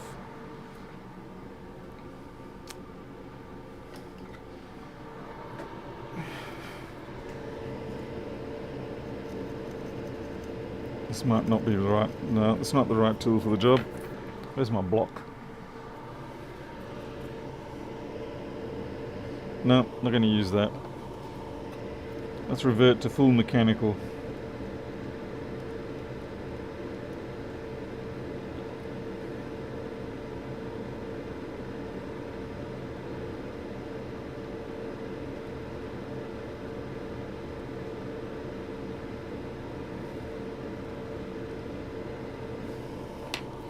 When I do wash off with the 80-20 mix, it does at least remove whatever it was that was capturing the moisture. So while I'm not getting the green copper growths off with this 80-20, it, like I said, it does remove whatever residue is sitting on top of those parts, capturing the moisture to convert into whatever is taking out that copper. I'm just going to check more areas on the board. There we go, see. Oh dear lord, yeah, definitely not fiberglass pens. Not at this scale, anyway. That's interesting, that's just the ground plane, and yet...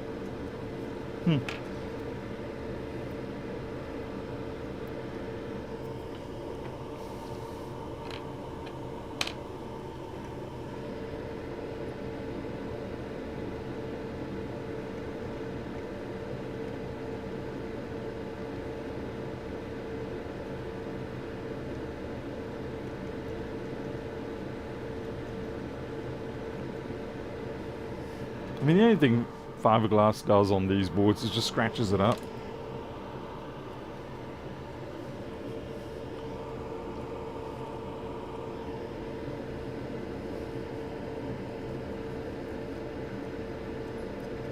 There's another one there.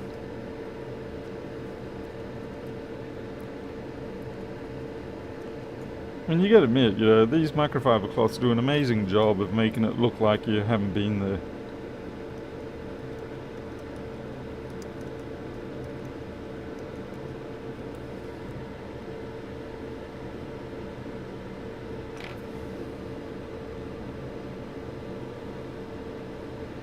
Just better for me to check over the board now while it is out, while it's in our care,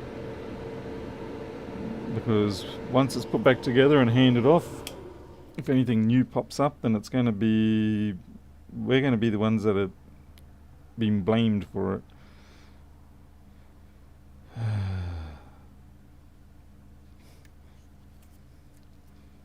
That was a bit of what do you call it? Pillow feather. Okay, yeah, here need a bit of cleaning there.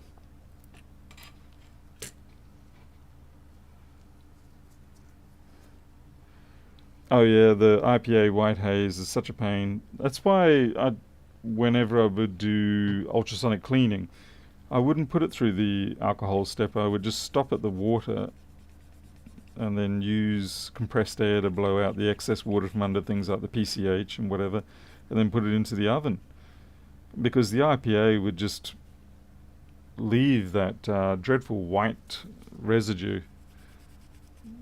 It would look terrible. The cap's fine. Okay, I think we're good.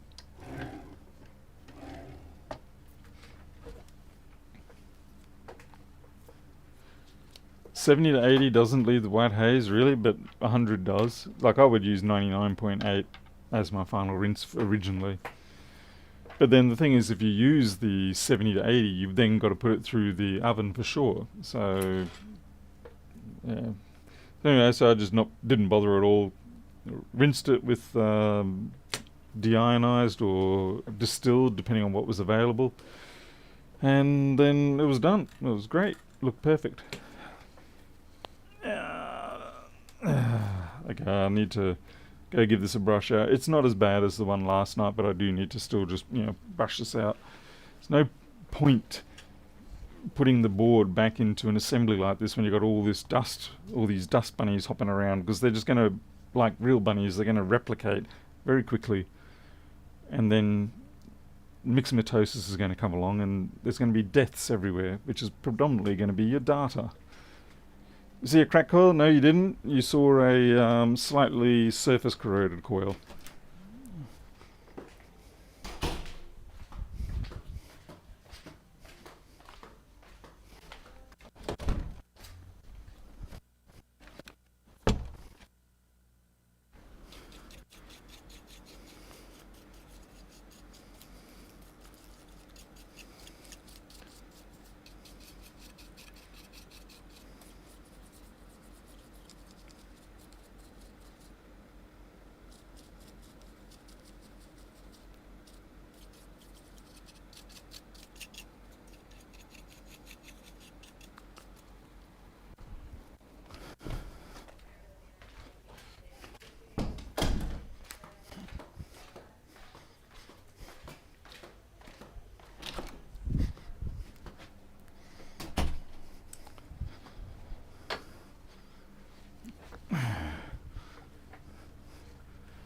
Okay, extractor back on.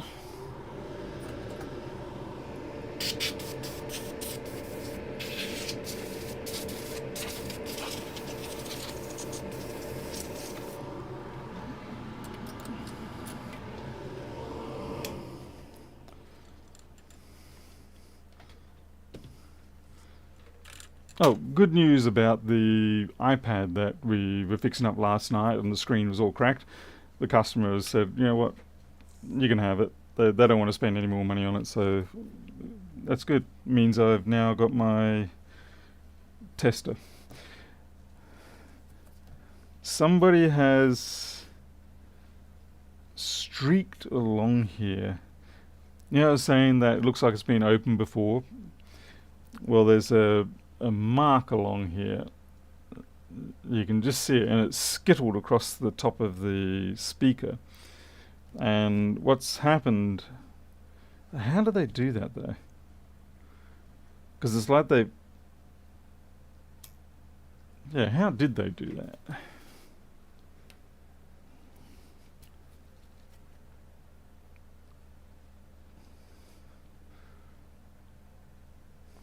That is actually weird. There's no object along here at that distance that would cause that damage. So how did that happen?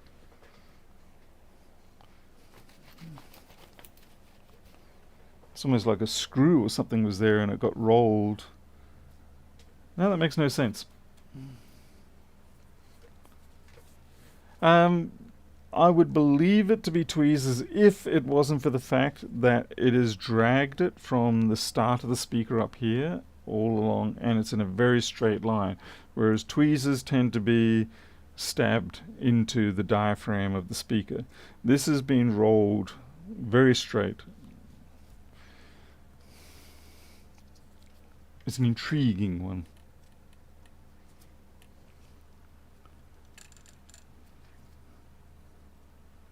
Hey, Rhintech, you're going to copy it. What do you mean you're going to copy it? How can you copy it? It's on the internet. Oh, I'm not sure what you mean by the copier, but anyway, whatever.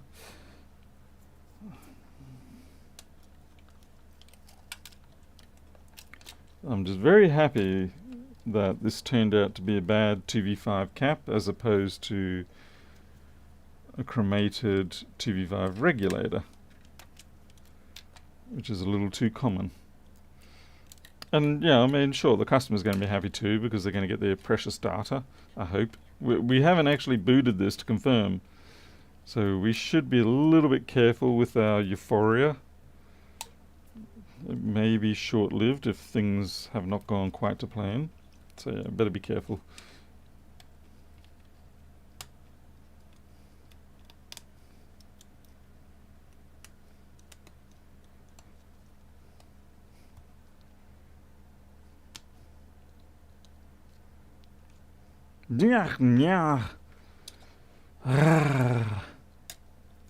Every single almost time.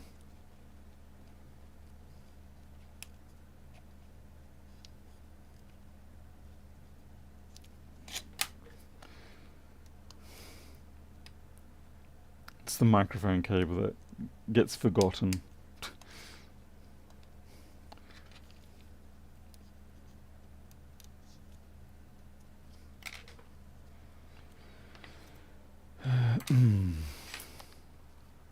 Hey Stephen, hey Scratchers. Yeah, nice easy pizza to make up for the 1466. But like I said, the 1466, what I'll just do, I'll find a matching board. That was also a 3437, I think, wasn't it? It wasn't a 165, I don't think. Anyway, yeah, I'll just get a matching board, migrate the serial information over, give it a new ME section. No, someone's definitely dragged it. I just noticed this now. They've broken the little pogo pin. On that, it was just a bad assembly, but it's been when it's been extracted, and it's been extracted quite roughly. Look at that. Broken pogo top. No, I know that I didn't do that. Yeah, there are mistakes that I make in my life with machines, but I know I did not. Now we've got a problem. That piece of metal just went down there, so we need to get this out, and there's probably got a spring in it. Yes, it does. This is how jobs turn into pains.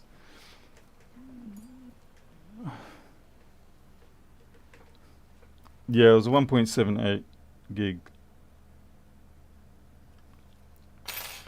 I'm going to try and get that little piece of metal out.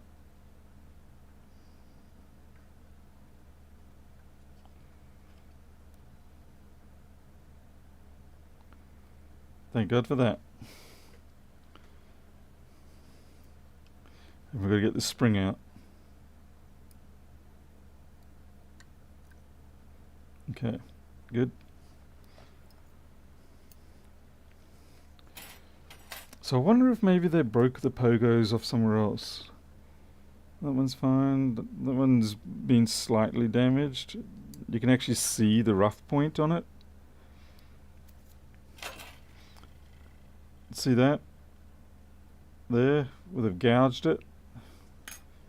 And of course you can see that it's sort of slightly deformed it a little bit. Anyway.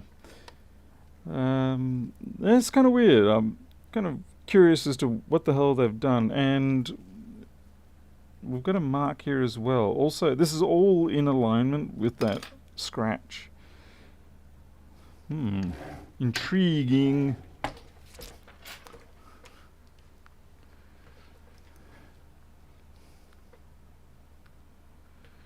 I heard you say not to overspin the fans. How do I stop that? You can stick your finger on them when you brush them out. Yeah, when you use the compressed air. That's the easiest way. Just put your finger on it, or put a wooden stick or a plastic stick or something just to stop the overspin. Anyway, it's a good thing we dealt with that. I gotta admit, I kind of actually want to remove that now, because it's a damaged piece of metal and it's probably going to get snagged.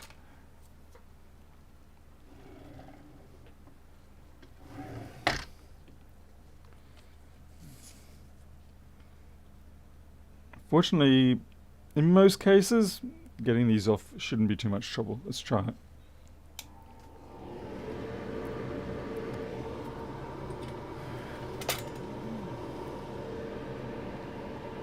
Colonel mustard and knife for the kitchen sounds here. Yeah, we just got that started. I need to get my tweezers ready to grab it.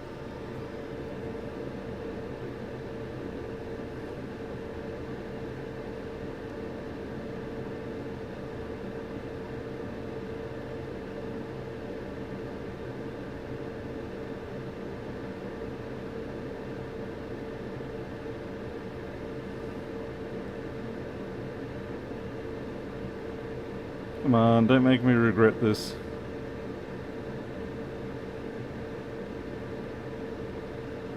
Well, if nothing else, it certainly solidifies it.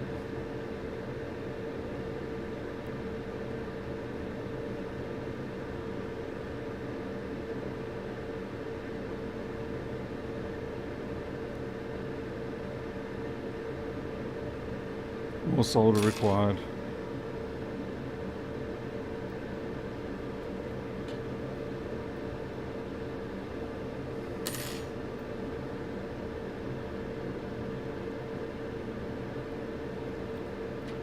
Ah,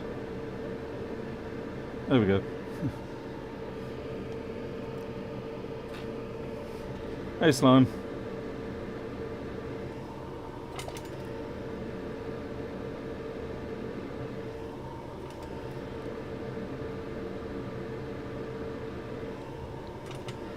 Ah, where's my...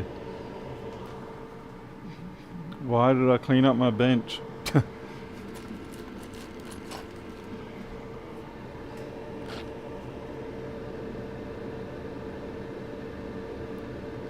Okay.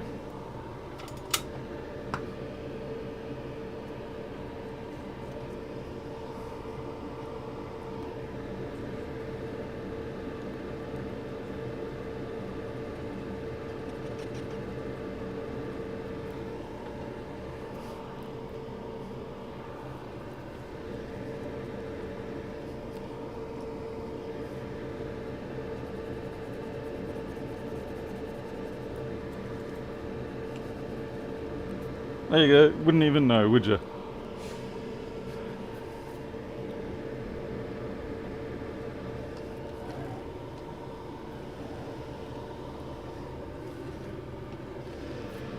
So pristine.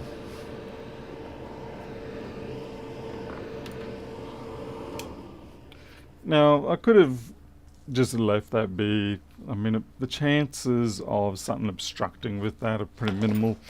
But it was just one of those snag hazards that you worry about. You think, oh, you know, if someone takes this machine apart again, there's a chance that however remote, it might get snagged and then it will rip up something and it's in a sensitive area. So I didn't want to take that chance.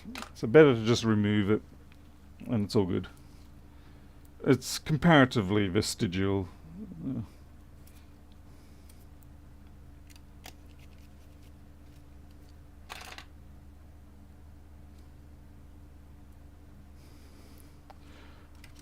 We need a different cable. Where are you, USB cable?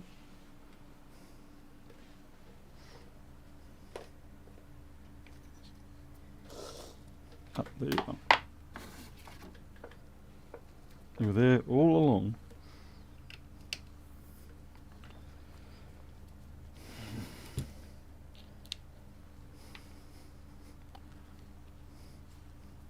So here we go. Yeah, so we got our 20, so it's a start.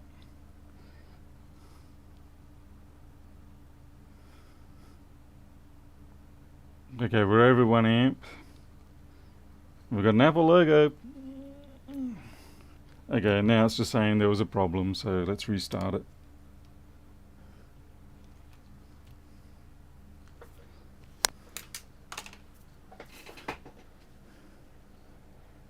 And it's good. Person's account is logged up. and we're showing 0% on the battery, so that's fine. What have we got for time? Alright, it's 11 o'clock, which means we've basically finished on time. I'm not going to put the screws in until later. If it was earlier than 11 o'clock, I would, but it's getting a little bit late. I need to go out and do other things with my life. I don't know what I'm going to do. Watch some TV. Spend time with the wife. Talk to the kids. Things like that. So anyway. So it was good. Fortunate. There was a bit of metal there. A little bit of a screw shard or something. You know, when you cross thread a hole and then you bring it out and it brings out part of that thread with it. It looked a little bit like that. So this has copped some kind of abuse in the past. Not bad abuse, but clearly someone might have been having trouble either... Well, it looks like they had trouble taking the bottom panel off at some point and caused that sort of secondary damage. Fortunately, nothing too bad and nothing related to what the original fault was. So anyway, that's all for tonight. Thank you very much for watching, everybody. I really appreciate it. And let me check before I go. Yep, all good.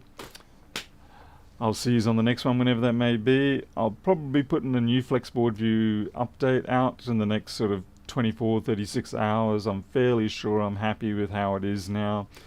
It fixes a couple of small issues and a few other things. I can't think of anything too important that people were caring about, but it'll be going out, so if you see it, consider updating and get the slightly better experience.